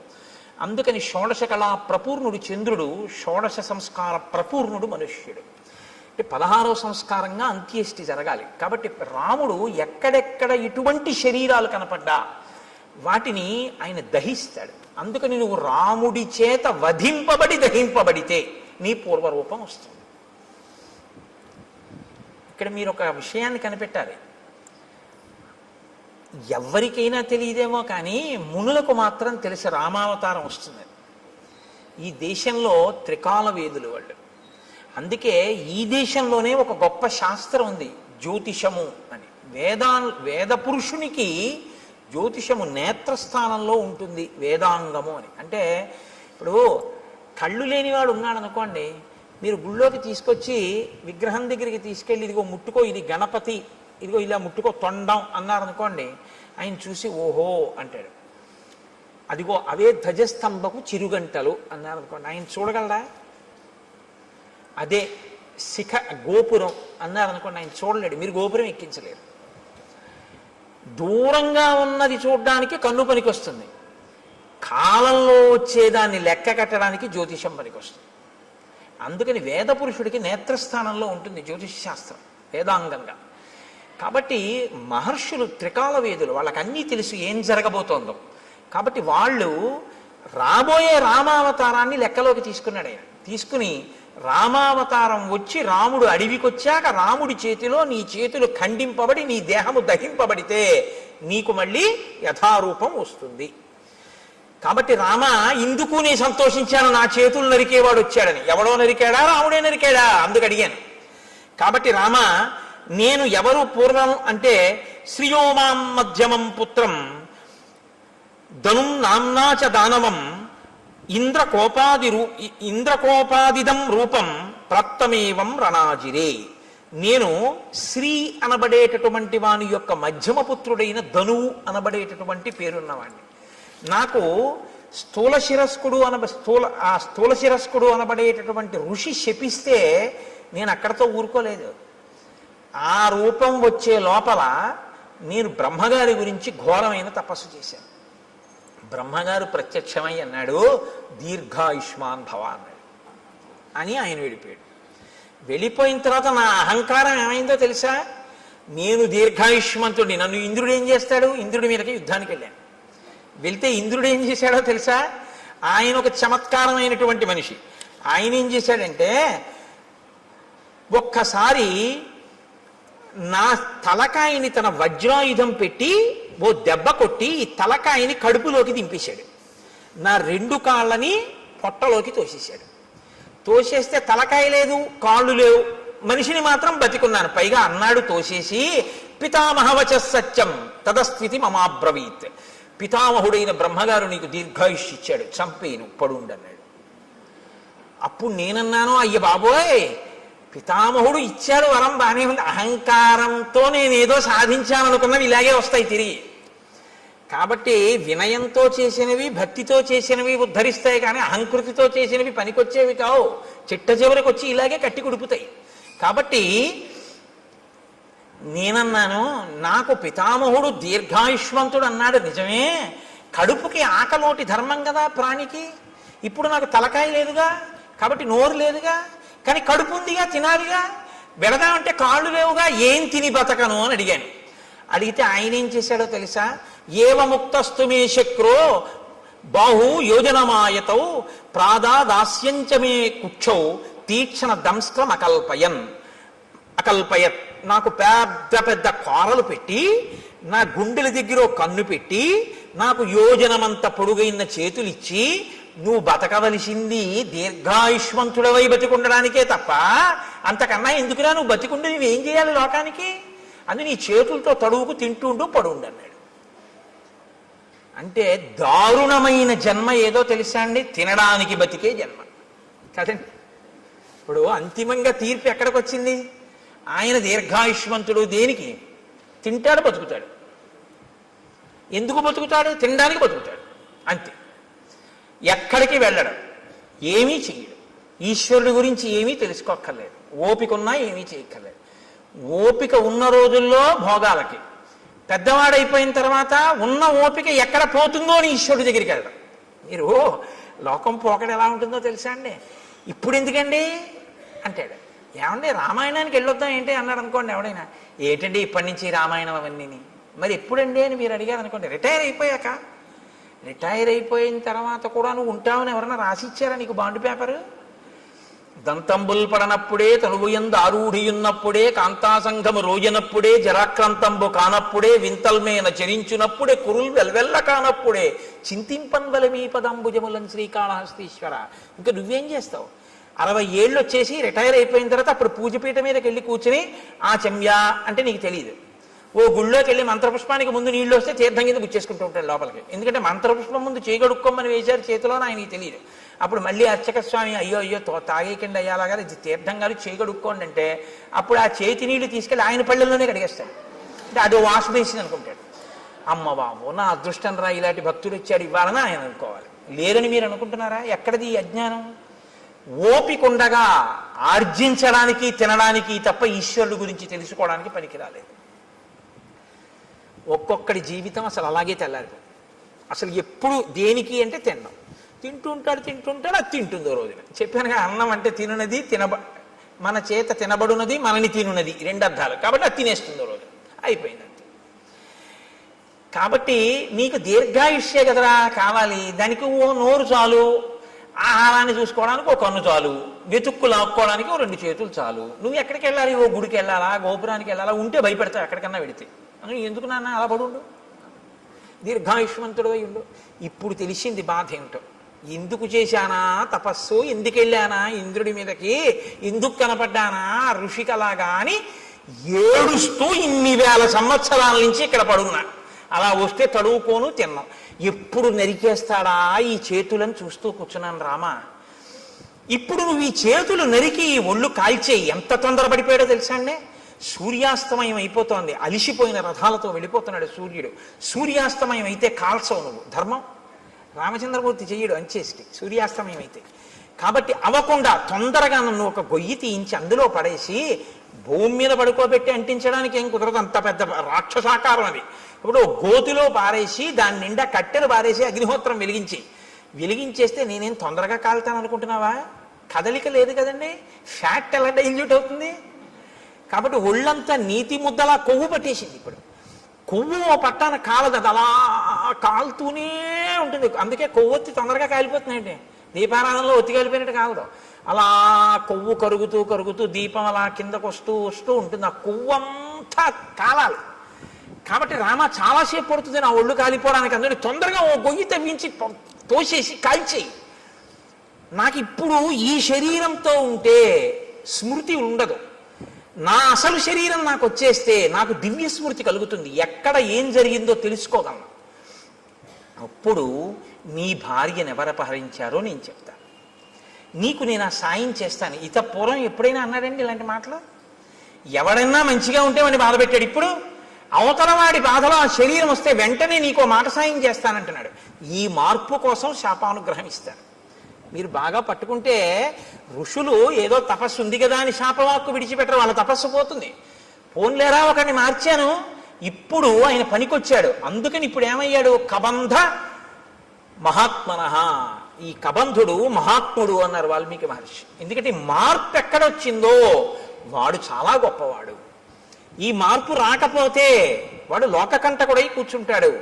కాబట్టి రామ, నువ్వు చేచ్యతే సమరే బాహు తదా స్వర్గం గమిష్యసి. ఇంద్రుడు కూడా ఏమన్నాడంటే, నీ 2 బాహువులు రాముడు ఎప్పుడు తరిగేస్తే అప్పుడు మళ్ళీ స్వర్గానికి వెళ్తూగానే అలా పడుండి అన్నాడు. అందుకని తొందరగా నాకు అంత్యేష్టి సంస్కారం చేసేసి. సరే, లక్ష్మణుణ్ణి పిలిచాడు, గుణపం ఇచ్చాడు, గొయ్యి తవ్వించాడు, శరీరాన్ని తోసేశాడు. ఏనుగులు విరిచినటువంటి కొమ్మలు ఎండిపోతే ఏర్పడిన ఎండుకర్రలు. మహర్షి, అమ్మో వాల్మీకి రామాయణం అండి, ఎంత జాగ్రత్తగా రచన చేస్తారో తెలుసా?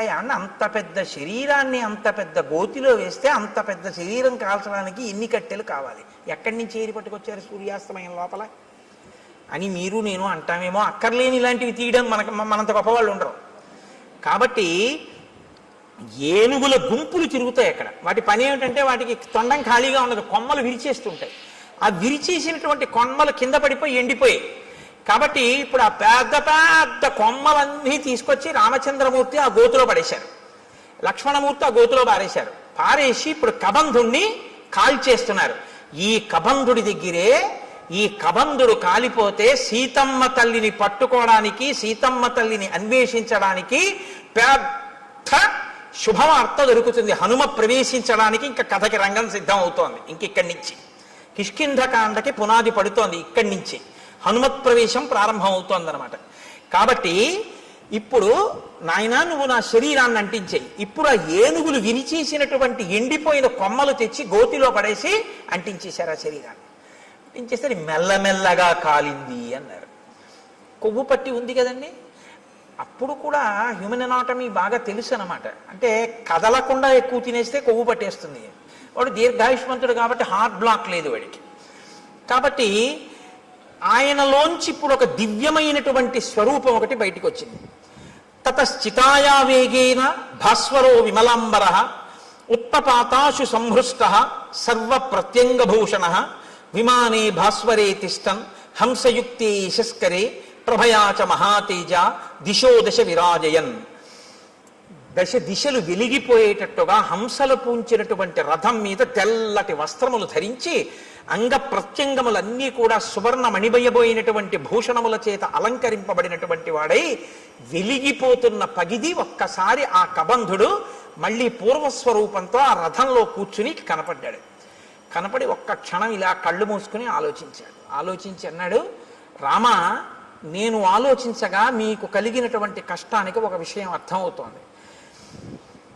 దశాభాగగతో హీనః త్వం హి రామః సలక్ష్మణః యత్కృతే వ్యసనం ప్రాప్తం త్వయా దార ప్రదర్శనం. మీరు దుర్దశ యొక్క ఫలితాన్ని అనుభవిస్తున్నారు. అందుకే భార్య దూరం అయిపోయింది. మీ ఇద్దరికి జాడ తెలియట్లేదు. ఎంత నడుస్తున్నారో కూడా తెలియనంత దూరం నడిచి కష్టపడి వెతుకుతున్నారు. ఇప్పుడు ఇలా వెతికి తిరిగి ప్రయోజనం లేదు. మీకు సాయం చెయ్యగలిగిన మిత్రుడు ఒకడు కావాలి. ఒక గొప్ప మిత్రుడు. ఆయన ఎటువంటి వాడై ఉండాలి? ఆయన ఈ లోకమంతా తిరిగిన వాడై ఉండాలి. భూమండలం అంతా తిరిగిన వాడైతే ఎక్కడెక్కడ ఏమున్నాయో తెలిసిన వాడై ఉంటాడు. ఎందుకని? రావణుడు అన్నది ఒక్కటే తెలుసు తప్ప అతను ఎక్కడుంటాడో ఏమిటో నాకు తెలియదు అంటున్నావుగా, జటాయువు చెప్పాడని. ఆ రావణుడు ఎవరో, ఎక్కడుంటాడో, ఎలా పరిపాలిస్తాడో, ఎంతమంది రాక్షసులు ఉంటారో ఇవన్నీ తెలియాలంటే ఈ భూమండలం అంతా తిరిగిన వాడై ఉండాలి. అన్నీ తెలుసున్నవాడై ఉండాలి. ఎందుకు తిరిగాడన్న కారణం వేరు. ఇంద్రుడిగానికి కిష్కింధకాండలో అలా తిరిగిన వాడు ఉన్నాడు రామ. ఆయన గురించి చెప్తాను, ఆయనతో స్నేహం చేసుకో. అటువంటి మిత్రుణ్ణి సంపాదించావా, ఆ మిత్రుడి వలన నీకు సీతమ్మ జాడ దొరుకుతుంది. కాబట్టి తదవశ్యం తయా కార్య స సుహృత్ సుహృదాంవర. ఓ మంచి హృదయం ఉన్నటువంటి రామ, నీకొక మంచి స్నేహితుడు కావాలి. అకృత్వాహినతే సిద్ధిం అహం పశ్యామి చింతయం. నాకు ఆలోచిస్తే అది అనిపిస్తోంది. శ్రూయతాం రామ వక్ష్యామి సుగ్రీవో రామ వానర భ్రాతా నిరస్త క్రుద్ధేన వాలినా శక్రసూనునా ఋష్యమూకే గిరివరే పంపాపర్యంత శోభితే నివసత్యాత్మవాన్ వీర చతుర్భి సహవానరై వానరేంద్రో మహావీర్య తేజోవాన్ అమిత ప్రభ సత్యసంధో వినీతశ్చ ధృతిమాన్ మతిమాన్ మహాన్ దక్ష ప్రగల్భో ద్యుతిమాన్ మహాబల పరాక్రమ భ్రాత్రా నివాసితో రామ రాజ్యహేతోర్మహాబల స వృక్షరజస పుత్ర పంపామటతి శంకిత భాస్కర శౌరస పుత్రో వాలినా కృతకిల్బిష. సూర్య భగవానుడి యొక్క ఔరసపుత్రుడైనటువంటి సుగ్రీవుడనబడేటటువంటి ఒక వానర రాజు ఋష్యమూక పర్వత శిఖరముల మీద ఉన్నాడు. కారణాంతరముల చేత తన అన్నగారైనటువంటి వాలి చేత రాజ్యంలోంచి బయటికి వెళ్ళగొట్టబడ్డాడు. వెళ్ళగొట్టబడి నలుగురు వానరులు తన చుట్టూ సేవిస్తూ ఉండగా, అందులోనే ఉన్నారు హనుమ, నలుగురు వానరులు సేవిస్తుండగా సుగ్రీవుడు ఋష్యమూక పర్వతం మీద ఉన్నాడు. అపారమైన బలవంతుడు, ఈ భూమండలంలో ఎక్కడ ఏమున్నాయో అన్నీ తెలుసున్నవాడు. అతనితో నువ్వు అగ్నిసాక్షిగా స్నేహం చేసుకుంటే అతను దశ దిశలకి వానరములను పంపించి సీతమ్మ యొక్క జాడ కనిపెడతాడు. నువ్విలా తిరిగి తెలుసుకోక్కర్లేదు రామ. కాబట్టి ఇప్పుడు నీకు మిత్ర సహాయం అవసరమయ్యింది. అతను మహాబలపరాక్రమములు కలిగినటువంటి వాడు, గొప్ప వీర్యవంతుడు, వానరేంద్రుడు, తేజస్సున్నవాడు, సత్యసంధుడు, నీతి కలిగినటువంటి వాడు, పట్టుదల ఉన్నటువంటి వాడు, మంచి మతి కలిగినటువంటి వాడు, దక్షత కలిగినటువంటి వాడు, కాంతి కలిగినటువంటి వాడు. అటువంటి వాడితో నువ్వు స్నేహం చేసుకుంటే ఆయన నీ కార్యంలో సాయం చేస్తాడు.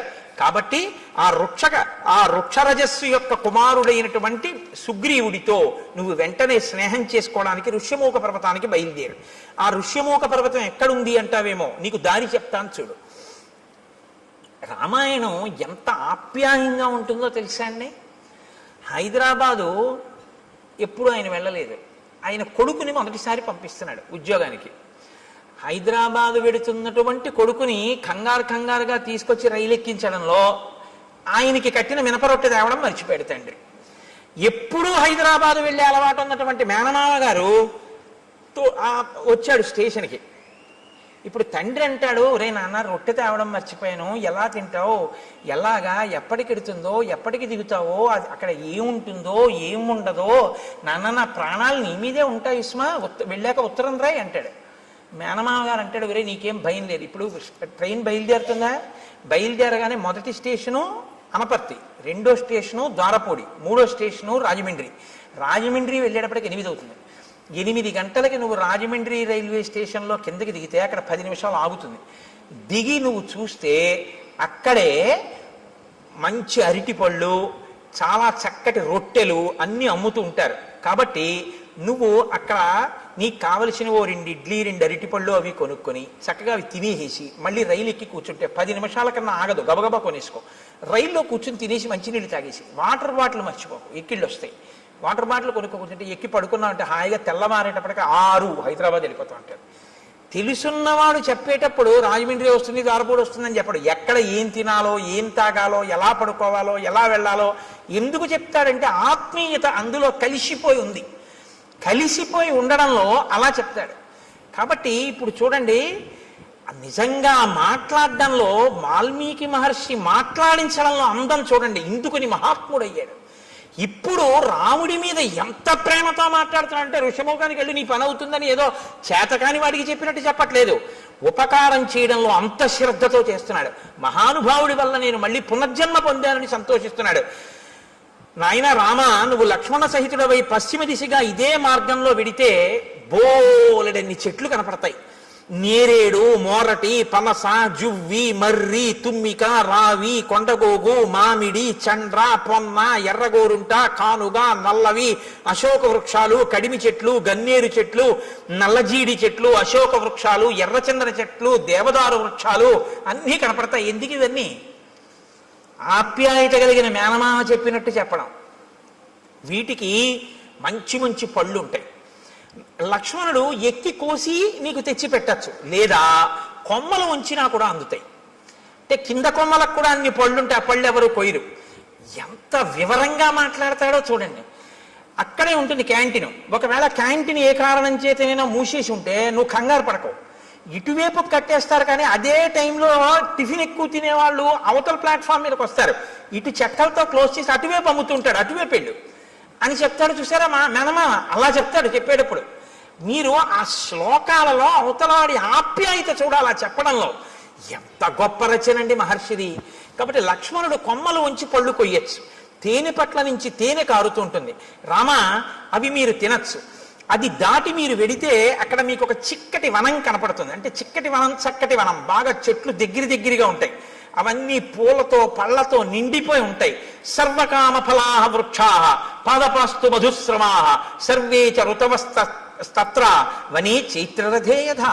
చైత్రరథం అంటే ఎప్పుడు అన్ని ఋతువులు ఉంటేదాన్ని చైత్రరథం అంటారు.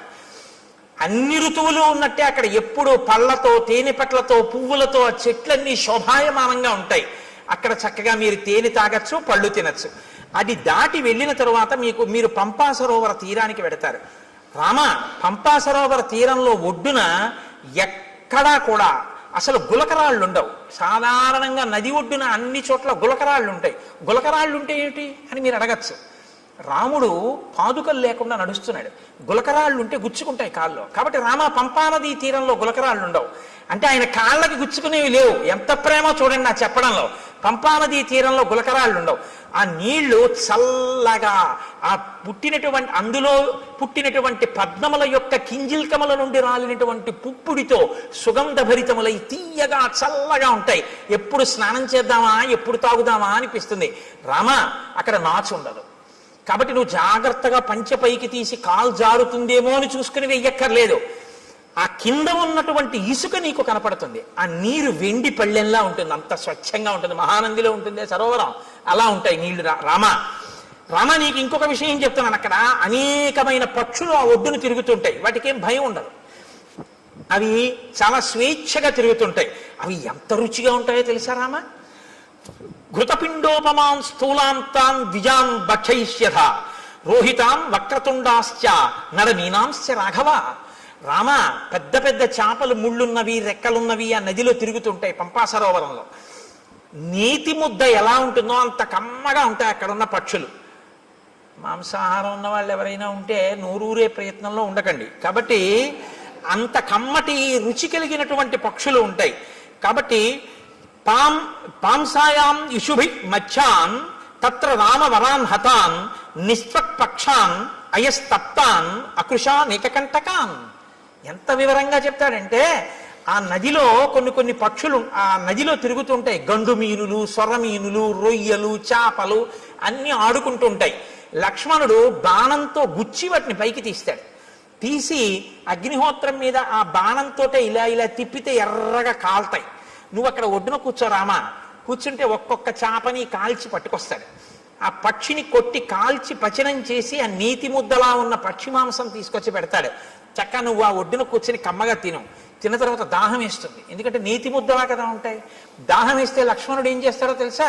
భృశం తేఖాలతో మచ్చాన్ పంపాయాహ పుష్ప సంచయే పద్మగంధి శివం వారి సుఖశీత మనామయం ఉధృత్య సతతాక్లిష్టం రౌప్య స్ఫాటిక సన్నిభం అసౌ పుష్కరవర్ణేన లక్ష్మణ పాయిష్యతి. తామరాకులు ఉంటాయి రామ, ఆ తామరాకులు దొప్పగా చేసి పంపా సరోవరంలోకి ఎడతాడు లక్ష్మణుడు. ఆ నీళ్ళు ఎలా ఉంటాయో తెలుసా? వెండి రేకు బోర్లించినట్టు ఉంటాయి, తెల్లగా. అడుగునున్నటువంటి ఇసుక కనపడుతుంటుంది. దాంట్లో బోలెడన్ని పద్మాలు ఉంటాయి. పద్మాలకి కింజిల్కాలు ఉంటాయి. వాటిలోంచి ఆ పుప్పుడంతా నీటి మీద పడుతుంది. అందుకని మంచి ఏదో అన్ని రకాల పదార్థాలతోటి శివాభిషేకం చేస్తే వచ్చిన తీర్థం అన్ని రుచులు కలిసి మంచి సుగంధ ద్రవ్యాలతో సువాసనతో ఎలా ఉంటుందో అలా ఉంటాయి ఆ నీళ్లు. ఆ నీళ్లు తామరాకు దొప్పతో తెచ్చి నీకు ఇస్తాడు. నువ్వు చక్కగా ఏం చేస్తావంటే తామరాకు దొప్పతో చల్లటి నీళ్లు తాగు. సాయంకాలం వేళలో నువ్వు ఆ పంపా సరోవర ప్రాంతంలో తిరుగుతుంటే జింకలు, లేళ్లు తిరుగుతుంటాయి. చెట్లన్నీ పువ్వులెట్టుకున్నాయా అన్నట్టుగా పువ్వులతో శోభిస్తుంటాయి. నీకు సీతమ్మ కనపడలేదు అన్న బెంగ నీకు తీరుతుంది. రామ, అక్కడ పుష్పమాలలు కొన్ని పడి ఉంటాయి. ఆ పుష్పమాలలు ఎన్ని సంవత్సరములైన వాడవు. ఎందుకో తెలుసా? నతాని కశ్చిన్ మాల్యాని తత్రారోపయితా నరః నచ వై మ్లానతాంయాంతి నచ శీర్యంతి రాఘవ. మతంగ మహర్షి యొక్క శిష్యులు గురువుగారికి సేవ చేయడం కోసమని అక్కడికి వచ్చి దర్భలవి సేకరిస్తున్నప్పుడు వాళ్ళ శరీరానికి కలిగినటువంటి శ్రమ వలన పుట్టినటువంటి స్వేద బిందువులు నేల మీద పడి పువ్వులై దండలయ్యాయి. ఆ దండలు ఎవరూ తీసి ధరించరు. వాళ్ళ ఆ శిష్యుల యొక్క చెమట పువ్వులైంది కాబట్టి ఆ పువ్వులు సూర్యరశ్మికి వాడవు, గాలికి ఒడిలిపోవు. అవి ఎన్ని సంవత్సరములైనా అలాగే ఉంటుంటాయి. ఆ మాలలు ఎవరు ధరించరు. నువ్వు అక్కడ మతంగ మహర్షి యొక్క ఆశ్రమం కనపడుతుంది. చాలా లోపలికి వెళ్ళడం చాలా కష్టం. గొన్నేనుగులు దాని చుట్టూ తిరుగుతూ ఉంటాయి. రామ, అక్కడే శబరి ఉంది ఇప్పుడు ఆ ఆశ్రమంలో. తేషాం గతానాం ఆద్యాపి దృశ్యతే పరిచారిణి శ్రమణీ శబరీనామ కాకుత్స చిరంజీవిని త్వాంతు ధర్మే స్థితా నిత్యం సర్వభూత నమస్కృతం దృష్ట్వా దేవోపమం రామ స్వర్గలోకం గమిష్యతి. నువ్వొక్కసారి ఆ ఆశ్రమంలోకి వెళ్ళి శబరిని చూస్తే శబరి నిన్ను చూసిన తరువాత స్వర్గలోకానికి వెళ్ళిపోతుంది. నీకోసమే ఎదురు చూస్తోంది. రామ, అక్కడ నుంచి కొంచెం ముందుకు వెడితే ఎప్పుడు ఏనుగులు తిరుగుతూ ఉంటాయి. ఆ ఏనుగులు తిరుగుతున్నటువంటి ప్రాంతానికి లోపలే మతంగ మహర్షి చేత నిర్మింపబడిన మతంగవనము అని ప్రసిద్ధికెక్కినటువంటి ఆశ్రమం ఉంది. అక్కడే పంపా సరోవరానికి తూర్పున ఋష్యమూకము అనేటటువంటి ఒక పెద్ద పర్వతం ఉంది. ఆ పర్వతం యొక్క గొప్పతనం ఏమిటో తెలుసా రామ? ఋష్యమూకస్య పంపాయా పురస్తాత్ పుష్పిత ద్రుమః సుదుఃఖారోహణో నామ శిశునాగాభిరక్షిత ఉదారో బ్రహ్మణా చైవ పూర్వకాలే వినిర్మిత శయాన పురుషో రామ తస్య శైలస్య మూర్ధని యత్ స్వప్నే లభతే విత్తం తత్ ప్రబుద్ధో దిగచ్చతి నత్వేనం విషమాచారః పాపకర్మాధిరోహతి యస్తుతం విషమాచారః పాపకర్మాధిరోహతి తత్రైవ ప్రహరంత్యేనం సుప్త ఆదాయ రాక్షసాః తత్రాపి శిశునాగానాం ఆక్రంధ శ్రూయతే మహాన్ క్రీడతాం రామ పంపాయాం మతంగారణ్యవాసినాం. ఆ ఋష్యమూక పర్వత శిఖరములున్నాయే, ఆ శిఖరము పైకి ఎక్కడం చాలా చాలా కష్టం రామ. అందుకే ఆ శిఖరానికి పేరు ఏమని పిలుస్తారో తెలుసా? దాన్ని సుదుఃఖారోహణ శిఖరము అని పిలుస్తారు. ఎక్కడం చాలా కష్టం కాబట్టి ఆ శిఖరం మీదకి ఎవరూ ఎక్కలేరు. దాని చుట్టూ ఎప్పుడు గొన్నేనుగులు తిరుగుతుంటాయి, శిశునాగములు. కాబట్టి ఆ గొన్నేనుగులు గుంపులు గుంపులుగా తిరుగుతుంటాయి. పంపా సరోవరంలో నీళ్లు తాడి ఆడుకుంటుంటాయి. ఎవరైనా శిఖరం పైకెక్కి రాత్రి నిద్రపోయినప్పుడు వాళ్ళ కల్లో ఏం కనపడుతుందో అది వాళ్ళకి దొరుకుతుంది తెల్లవారేటప్పటికి. పాపాచారం కలిగిన వాళ్ళు ఋష్యమూక పర్వతం మీదకి ఎక్కి ఉండలేరు. ఒకవేళ ఉన్నా వాళ్ళకి నిద్ర పట్టగానే రాక్షసులు వచ్చి చంపేస్తారు. కాబట్టి ఏమర్థం అవుతోంది? ఋష్యమూక పర్వతం మీద ఉన్న సుగ్రీవుడు నలుగురు వానరులు పాపాచారము కలిగిన వారు కారు. వారు పాపాచారులు అని వాలి తరిమేశాడు తప్ప వాళ్ళు నిజమునకు పాపాచారులు కారు. అటువంటి వారైతే రామా నిన్ను వాళ్ళతో సంధి చేసుకోమని చెప్పను. ఇది దాని అర్థం. కాబట్టి యత్ స్వప్నే లభతే విత్తం తత్వబుద్ధోధిగచ్చతి. రాత్రి కల్లో ఏం కనపడిందో అది తెల్లవారేటప్పటికీ ఆ కొండ మీద దొరుకుతుంది. కాబట్టి రామ ఆ పర్వత శిఖరం మీదకి వెడితే అక్కడ ఒక గొప్ప గుహ ఒకటి ఉంది. రామతస్యతు శైలస్య మహతీ శోభతే గుహ శిలాపిధానా కాకుత్స దుఃఖం చాస్యాహ ప్రవేశనం. ఆ గుహకి ఒక పెద్ద శిల అడ్డు పెట్టి ఉంటుంది. దానిలోనే సుగ్రీవుడు నలుగురు వానరులతో ఉంటాడు. ఆ గుహలోకి ప్రవేశించడం చాలా కష్టం. తస్యా వసంతి సుగ్రీవ చతుర్భి సహవానరై కదాచిత్ శిఖరే తస్య పర్వతస్యావతిష్టతే. రామ, ఆ శిశునాగములు ఆ గొన్నేనుగులున్నాయే అవి పంపా సరోవరంలోకి వచ్చి నీళ్లు తాగి పైకి చిమ్మి ఆడుకుని పెద్దగా అరుస్తుంటాయి. అవి అలా అరిచినప్పుడు వాటి యొక్క ఘీంకారములు ఆ పర్వత శిఖరం మీదకి వినపడుతుంటాయి. అప్పుడప్పుడు సుగ్రీవుడు గుహలోంచి బయటికి వచ్చి నలుగురు వానరులతో కలిసి ఆ శిఖరం మీద కూర్చుని చూస్తూ ఉంటాడు. ఇవన్నీ అక్కడే ఉన్నాడు. నిజంగా లైవ్ టెలికాస్ట్ ఇస్తారండి. మనం చదువుతుంటే అబ్బా మనం ఒక్కసారా ఋష్యమూక పర్వతం, ఆ పంపా నది, ఇంకా ఎన్ని చెప్పారో తెలుసా అండి. రామ, గుంపులుగా అడవి పందులు వస్తాయి. అడవి పందులు పంపా సరోవరంలో నీళ్లు తాగి పర్వత గుహల్లో ఆడుకుంటూ వెళ్ళి పడుకుంటాయి. పడుకుని పెద్ద పెద్ద రంకెలు వేస్తాయి. ఆ రంకెలు ఎలా ఉంటాయో తెలుసా? ఆబోతు రంకెల్లా ఉంటాయి. అక్కడ గొన్నేనుగులు ఏమి ఆటలాడుతుంటాయో రామ, ఆ పర్వత శిఖరం చుట్టూ అవి తిరుగుతుంటాయి. వాటిని దాటి శిఖరం ఎక్కవలసి ఉంటుంది. ఇవన్నీ చెప్పి రామ తొందరగా బయలుదేరి సుగ్రీవుడితో స్నేహం చేసుకో. చాలా సంతోషం అన్నారు. మీరు ఆజ్ఞనిస్తే నేను బయలుదేరుతానన్నాడు. ఆయన వెళ్ళిపోయాడు. రామలక్ష్మణులు ఇద్దరూ బయలుదేరి శబరి ఉన్నటువంటి ఆ మతంగ మహర్షి యొక్క ఆశ్రమాన్ని చేరుకున్నారు. శబరి వెంటనే స్వాగతం చెప్పింది. స్వాగతం చెప్పి అంది, తౌచు దృష్ట్వా తదా సిద్ధ సముద్ధాయ కృతాంజలి రామస్య పాదౌ జగ్రాహ లక్ష్మణస్య చ ధీమతః పాద్యమాచమనీయం చ సర్వం ప్రాణాద్యధానిధి.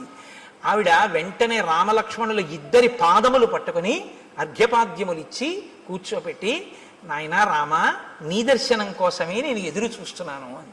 అంటే రాముడు ఆవిడ్ని ప్రశ్నించాడు. ఇదే నేను మీతో అన్నది. రాముడు ఎవరితో ఎక్కడ ఎలా మాట్లాడతాడో మీకు అలవాటైతే ఎక్కడ ఎలా మాట్లాడాలో మీకు వచ్చేస్తుంది కొన్నాళ్ళకి. తాపసితో మాట్లాడుతున్నాడు కాబట్టి ఆయన ఎలా మాట్లాడతాడో చూడండి. తమవాచ తతో రామ శ్రమణీం సంసితవ్రతాం కచ్చిత్తే నిర్జితా విఘ్నాః కచ్చిత్తే వర్ధతే తపః కచ్చిత్తే నిహిత క్రోధాహారస్య తపోధనే కచ్చిత్తే నియమాః ప్రాప్తాః కచ్చిత్తే మనసః సుఖం కచ్చిత్తే గురుశుశ్రూషా సఫలా చారుభాషిణి. ఓ శబరి, నీ తపస్సు విఘ్నం లేకుండా కొనసాగుతోందా? నువ్వు ఆహారమును స్వీకరించేటప్పుడు నియమాన్ని ఉల్లంఘించకుండా ఆహారాన్ని తీసుకోవడంలో ఏ ఇబ్బంది లేకుండా తీసుకుంటున్నావంటే రుచికి లొంగకుండా ఉండగలుగుతున్నావా? కచ్చిత్తే వర్ధతే తపః, తపస్సు రోజు రోజుకి పెంచుకోగలుగుతున్నావా? ప్రతిరోజు నియమాలు పాటిస్తున్నావా? నీ మనసు సుఖంగా ఉంటోందా? నీ గురు శుశ్రూష బాగా జరిగిందా? నాకు వాటి గురించి చెప్పు. ఎవరిని ఏవడగాలో అవి అడగాలి. అడిగితే ఆవిడ చాలా సంతోషించింది.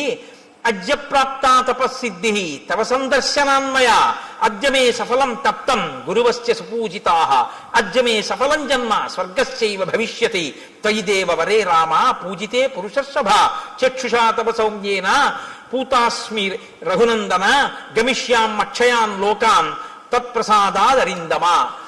నాయన, ఎప్పటి నుంచో నీ దర్శనం కోసమే ఎదురు చూస్తున్నాను. నా తపస్సు ఇంతకాలం నిర్విఘ్నంగా సాగింది అని గుర్తేమిటో తెలుసా? నా తపస్సు సిద్ధి పొందింది అనడానికి తార్కాణమే నీ దర్శనం. నీ దర్శనం కోసమే చూస్తున్నాను. నీ దర్శనం కోసమే ఇంతకాలం నుంచి ఎదురు చూస్తూ ఉన్న నాకు ఈ కన్నులతో నిన్ను చూసే భాగ్యం కలిగింది కాబట్టి, నేను ఉన్న ప్రయోజనం పూర్తయిపోయింది కాబట్టి నువ్వు అనుమతించిన తర్వాత ఇంకా నేను ఊర్ధ్వలోకాలకి వెళ్ళిపోతాను. మయాతు వివిధం వన్యం సంచితం పురుషర్షభ తవార్థే పురుష వ్యాఘ్ర పంపాయా స్థిర సంభవం. పంపానదీ తీరమునందు ఉన్నటువంటి అనేకమైన కందమూలములను ఫలములను నువ్వు ఎప్పుడొస్తావో నీకు పెడదామని నేను తీసుకొచ్చి దాచి ఉంచాను. అంటే మీరు ఈ మాటలో ఒక విషయం గుర్తుపెట్టుకోవాలి. శ్రద్ధ అని ఒకటి ఉంటుంది. శ్రద్ధ అంటే ఏమిటో తెలుసా అండి? ఎప్పుడో అప్పుడు రాముడు వస్తాడని తీసుకొచ్చి 2 దానిమ్మ పళ్ళు వచ్చి చూద్దాం, ఇవాళ కూడా ఇన్నాళ్ళు రాలేదు, ఇవాళ వచ్చేసాడు ఏంటలే పోన్లే, దానిమ్మ పళ్ళు 2-3 రోజులు ఉంటాయి కాబట్టి 2-3 రోజులు రాకపోతే అప్పుడు మళ్ళీ తీసుకొద్దామని పెట్టి కూర్చోవడం కాదు. ద్రాక్ష పళ్ళ గుత్తి నైవేద్యం పెట్టడానికి ద్రాక్ష పళ్ళ గుత్తి నుంచి ద్రాక్ష పళ్ళు విడతీసి కడిగి నైవేద్యం పెట్టడానికి చాలా తేడా ఉందిగా. ఉందా లేదా? మీకు గుత్తిస్తే తింటారా? విడదీసి కడిగి పట్టరా అంటారా? అనరా? ఈశ్వరుడు తినాలంటే గుత్తిలా నైవేద్యం పెడుతున్నావు.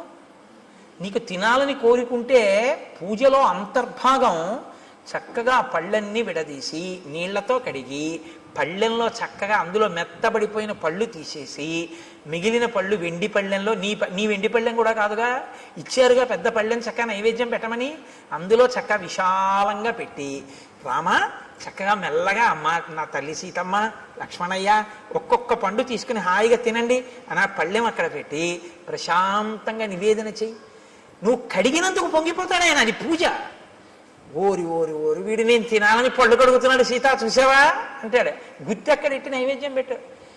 ఏమండి చూసారా? అందులో చప్పబడిపోయినవి మెత్తపడిపోయినవి కుళ్ళిపోయినవి అన్నీ పెట్టేస్తున్నాడు. ఎదురుగుండా కనపడు గింజలు నేను విప్పి పెడుదును, కానీ తల్లి సీతమ్మ చూస్తోంది. అన్ని ద్రాక్ష పళ్ళు నువ్వే కడిగేసి అరటిపండు తొక్కలు నువ్వే తీసేసి అన్నీ పెట్టేస్తే మా ఆయనకి నేను పెట్టుకోవద్దయ్యా ప్రేమతో, అవి నాకి నేను విప్పి పెట్టుకుంటాను ఎంత బాగున్నాయో అంటోంది. అమ్మకి ఇస్తాను, అమ్మ విప్పి పెడుతుంది.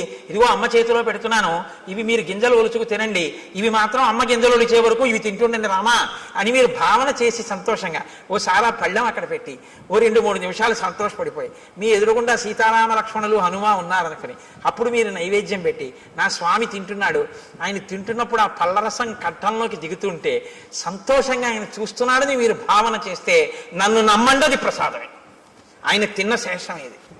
అసలు ఆ భావన లేకపోతే మిమ్మల్ని నైవేద్యం పెట్టమని పంపించిన ఆయన యొక్క ద్రవ్యం వృధా తప్ప ఉపయోగమే ఉండదు. కాబట్టి నేను రోజూ పంపా సరోవరం నుంచి తెచ్చాను, పళ్ళు తెచ్చి అక్కడ పెట్టాను, రామ మీరు స్వీకరించండి, అక్కడ పెట్టింది. అంతేకాని కొరికి చూసింది, కొరికి చూసి పెట్టింది, ఇలాంటి పిచ్చి పిచ్చివన్నీ లేవు. ఆవిడ శుశ్రూష చేసింది గురువులకి, మతంగ మహర్షికి. ఆవిడికి తెలుసు ఎక్కడెలా ప్రవర్తించాలో. ఆవిడ శ్రద్ధ ఎక్కడా మీకు అర్థమవుతుందని నేను ఈ మాటలు చెప్పాను, నైవేద్యం పెట్టడం ద్రాక్షపళ్ళ గుత్తి గురించి. ఆవిడ అలా ప్రతిరోజు సేకరించి తీసుకొచ్చి అక్కడ పెట్టింది. ఏమో రాముడు వస్తారేమో, పెట్టుకోవాలి, ఎప్పటి పళ్ళప్పుడు. నేను చైతన్య కుసుమ ప్రియా అమ్మవారు. అందుకే అమ్మవారికి బంగారు తామరలతో బంగారం పూలు చేయించామని అంటారు. బంగారం పూలతో చేయిస్తే మీరు గుర్తుపెట్టుకోండి జాగ్రత్తగా, చాలామంది చేసేస్తారు కానీ దానికి ఒక కాడ ఉంటుంది. రెండో రోజు ఎవరో ఏం చేస్తాడు, ఇలా తీస్తాడు ఆ పూలు, అది గీసుకుని అమ్మవారి పాదానికి ఎర్రగా ఉన్న నా తల్లి పాదం మీద గీత పడి చిన్ని నెత్తుటి చుక్క పైకి చిందింది అనుకోండి, మీరు 1,000,000 జన్మలెత్తినా మీ పాపం పోదు. ఎవడు చేయమన్నాడు ఆ పూలు? ఓ గడ్డి పువ్వు తెచ్చి అక్కడ పెట్టు చాలు. అందుకే ఆవిడ చెప్పింది చైతన్య కుసుమ ప్రియా, నేను చైతన్యం ఉన్న పువ్వుల్ని ఇష్టపడతాను అని చెప్పింది ఆవిడ. ఈ బంగారం పూలు వెండి పూలు తెచ్చేమని ఎవడు చెప్పలేదు, ఎవడో వెర్రెక్కినవాడు మొదలెట్టాడు ఇవన్నీ. కాబట్టి అలాంటి పిచ్చి పనులు అనవసరం. చైతన్య కుసుమాలు ప్రకృతిలో వచ్చాయి, వాటితో చేస్తే చాలు. అందుకే ఏ ఋతు పుష్పములను ఆ ఋతువునందు పూజ చేస్తే ఈశ్వరుడు ప్రీతి చెందుతాడు. అసాధారణమైనవి తెచ్చే ప్రయత్నం చేయకూడదు. అక్కడ నీకు లభ్యమయ్యే వాటితో చేస్తేనే ఈశ్వరుడు సంతోషిస్తాడు ఎప్పుడు. శ్రద్ధ. కాబట్టి శబరి వాటినన్నింటినీ అక్కడ పెట్టింది. ఇహతే భావితాత్మానో గురవే మే మహావనే జుహావాంచక్రియే తీర్థం మంత్రవన్ మంత్రపూజితం. నాయన ఇదిగో మా గురువు గారి యొక్క గొప్పతనం ఏమిటో చూపిస్తాను రా, ఆశ్రమం చూపిస్తానని తీసుకెళ్ళి గురవోమే మహావనే, మా గురువు గారు ఈ అరణ్యంలోనే తిరిగారు, ఈ ఆశ్రమంలో. ఆయన ఒకానొకప్పుడు తన మంత్రశక్తితో గంగా నదిని ఆవాహన చేశారు. ఇదిగో ఇక్కడ ఆ తీర్థం ఇప్పటికీ ప్రవహిస్తోంది ఆశ్రమంలో, చూడు. ఇయం ప్రత్యక్షస్థలీవేది ఎత్ర తేమే మనస్కృతాః పుష్పోపహారం కుర్వంతి శ్రమదుద్దేశిభిః కరైః.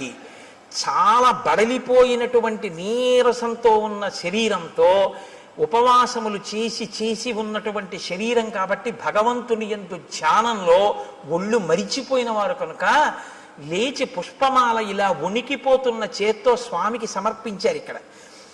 ఇక్కడే ఆయన అగ్నికార్యం చేశారు.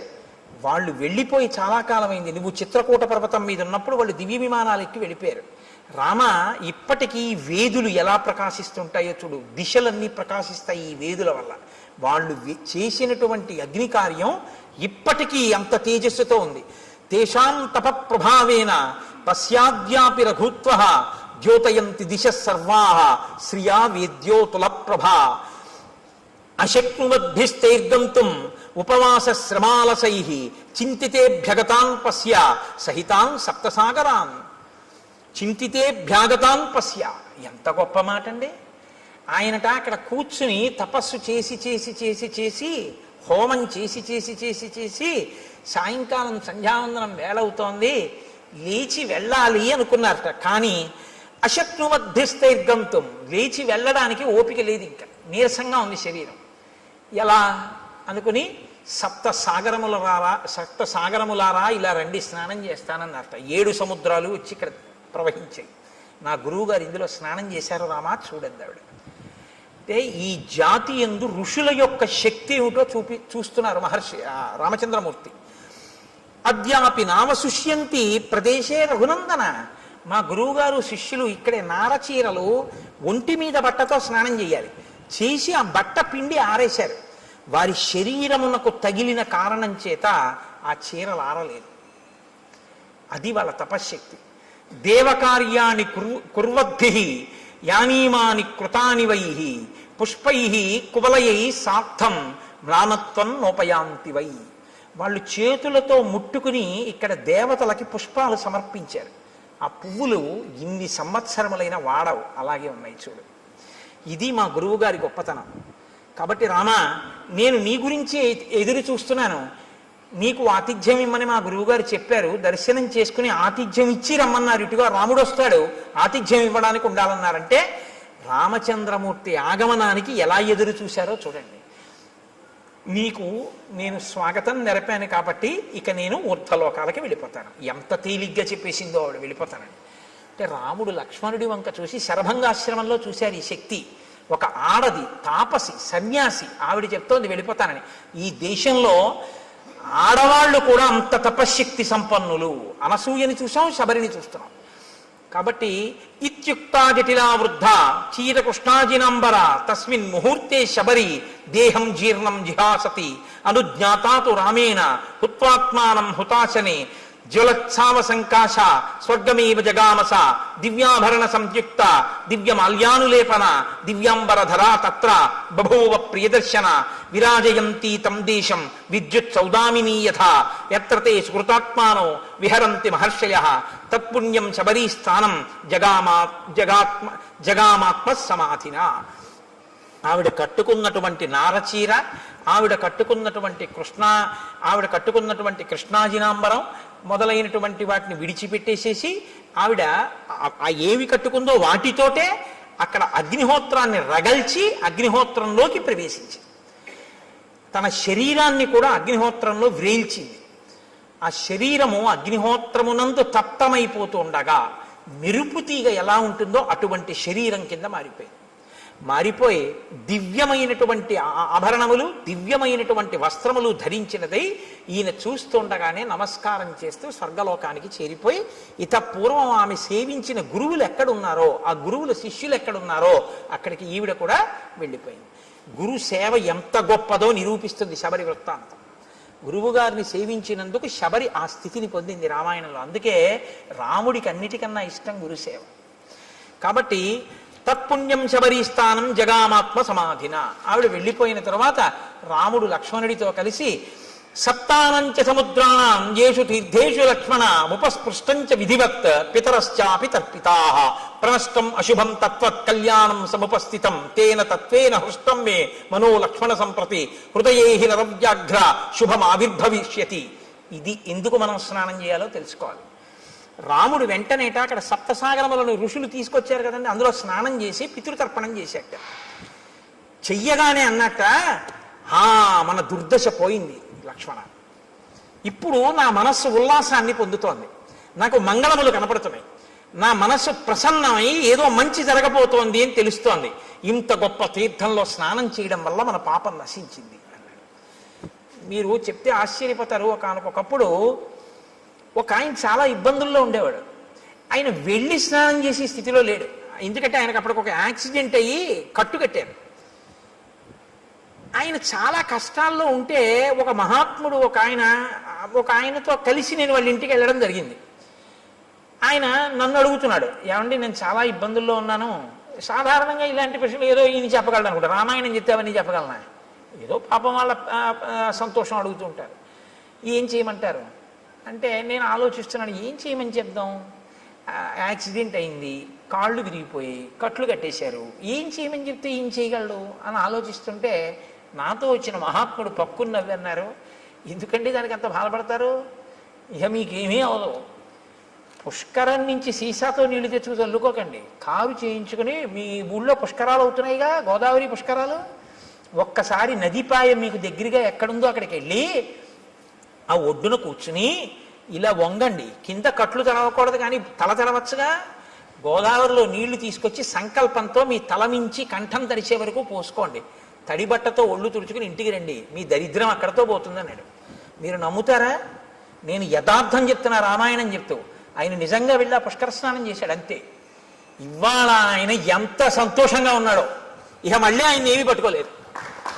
తీర్థస్నానం అంటే ఉత్తినే రాలేదండి, మహాత్ముల యొక్క సంకల్ప శక్తితో వచ్చాయి. ఒక గోదావరి ఉత్తినే రాలేదు, గౌతమ మహర్షి యొక్క తపఫలం. అందుకే నదులు ఎక్కడెక్కడ ఈశ్వరుడు ఉంటే అక్కడికక్కడికి వెళ్ళి చుట్టుకుంటాయి. ఎవరి దారి నేర్పారని? కృష్ణమ్మ ఉంది, విజయవాడ కనకదుర్గమ్మని సేవిస్తుంది, మంగళగిరి వెడుతుంది, అమరేశ్వరుణ్ణి సేవిస్తుంది. అక్కడి నుంచి ఎవరు చెప్పారని? శ్రీశైలం వెళ్ళిపోతుంది, ఆ లోయల్లో వెళ్ళిపోయి అక్కడికి వెళ్ళి ఆ పాతాళ గంగా జలమజ్జన నిర్మలాంగా భస్మ త్రిపుండ్ర సమలంకృత పాలభాగా గాయంతి దేవముని భక్త జనాభవంతం శ్రీమల్లికార్జున విభో తవ సుప్రభాతం. అన్నీ వదిలిపెట్టి శ్రీగిరిని చుట్టుకుంటుంది, దానికి ప్రదక్షిణం చేసి వెళ్ళిపోతుంది. ఎవరు నేర్పారు నదికి? ఆ నదుల గొప్పతనం అవే, అవి ఈశ్వరుణ్ణి సేవిస్తాయి. ఋషులు తీసుకొచ్చారు వాటిని. మాకు దక్షారామంలో సప్తగోదావరి అని ఉంది, ఋషులు తీసుకొచ్చారు. దాని స్నానమే, దాని ఫలితమే. కాబట్టి రాముడు స్నానం చెయ్యగానే ప్రసన్నుడయ్యాడు. స్నానం శక్తి ఇస్తుందా అండి అంటే నువ్వు ఆ నమ్మకంతో చేసి చూడు. నీకు టాబ్లెట్లో ఏ కంపోజిషన్ అందులో ఏముందో, నీకు విరేచనాలు అవుతుంటే నీకు ఏ సూక్ష్మ క్రిముల వల్ల వచ్చాయో, ఇది వేసుకుంటే నీ రక్తంలో ఎలా కలుస్తుందో, ఆ బ్యాక్టీరియా ఎలా చచ్చిపోతుందో నీకు తెలిస్తే చచ్చిపోయా? డాక్టర్ గారు 3 పూట్ల వేసుకోమన్నాడు, వేసుకున్నావు, చచ్చిపోయా లేదా? విరేచనాలు తగ్గాయా లేదా? డాక్టర్ గారు చెప్తే మాత్రం నేను ఎలా వేసుకుంటానండి, ఇందులో ఏముందో నాకు తెలియాలండి, తెలిస్తేనే నేను వేసుకుంటానండి అంటే ఒక్కనాడే తగ్గదు. నీ నమ్మకం ప్రధానం. మణి, మంత్రము, ఔషధము మూడింటికే నమ్మకం. కాబట్టి ఇప్పుడు నమ్మి స్నానం చేశాడు, ఫలితం వస్తుంది. విశ్వాసమే ఈశ్వరుడు. మనం ఒక ఎక్కడికైనా పవిత్రమైన చోటుకెడితే తీర్థస్నానం తప్పకుండా చెయ్యాలి. కాబట్టి రాముడు ఆ స్నానం చేసి ఉల్లాసాన్ని పొంది సంతోషించి లక్ష్మణుడితో కలిసి నువ్వు వెళ్ళి ఋష్యమూక పర్వతం మీద సుగ్రీవుణ్ణి కలుసుకో అని చెప్పి ఆనందంగా ఇద్దరూ కలిసి ఆ పంపా సరోవరంలో తిరుగుతూ ఇంకా సుగ్రీవుని యొక్క దర్శనం కోసమని ఎదురు చూస్తున్నారు. రేపటి రోజున మహానుభావుడు హనుమ సుగ్రీవుడు ఆ వానరుల యొక్క దర్శనం, సీతమ్మ తల్లి జాడ కనిపెట్టడం వైపుకి కథ తిరుగుతుంది. ఇక్కడతో అరణ్యకాండ పూర్తయింది. కాబట్టి మనం ఒక్కసారి రామనామం చెప్పుకుని 11 పర్యాయాలు సంతోషంగా తర్వాత మంగళహారతి ఇచ్చిన తర్వాత ప్రసాదం స్వీకరించి బయలుదేరదాం. నారదాది మహామునీంద్రులు నమ్మినది శ్రీరామనామము, రామనామము నీవు నేనను భేదమేమియు లేకయున్నది రామనామము. రామనామము రామనామము రమ్యమైనది రామనామము. గౌరికిది ఉపదేశ నామము, కమలజుడు జపించు నామము. రామనామము రామనామము రమ్యమైనది రామనామము. గోచరంబగు జగము లోపల గోప్యమైనది రామనామము. రామనామము రామనామము రమ్యమైనది రామనామము. వాదభేదాతీతమగు వైరాగ్యమే శ్రీరామనామము. రామనామము రామనామము రమ్యమైనది రామనామము. సకల జీవులలోన వెలిగే సాక్షిభూతము రామనామము. రామనామము రామనామము రమ్యమైనది రామనామము. శిష్ట జనముల దివ్య దృష్టికి స్పష్టమగు శ్రీరామనామము. రామనామము రామనామము రమ్యమైనది రామనామము. పాలు మీ గడ పంచదారల పక్వమే శ్రీరామనామము. రామనామము రామనామము రమ్యమైనది రామనామము. సిద్ధమూర్తులు మాటి మాటికి చేయున్నది శ్రీరామనామము. రామనామము రామనామము. జానకీ హృత్కమలమందున అలరుచున్నది రామనామము. రామనామము రమ్యమైనది రామ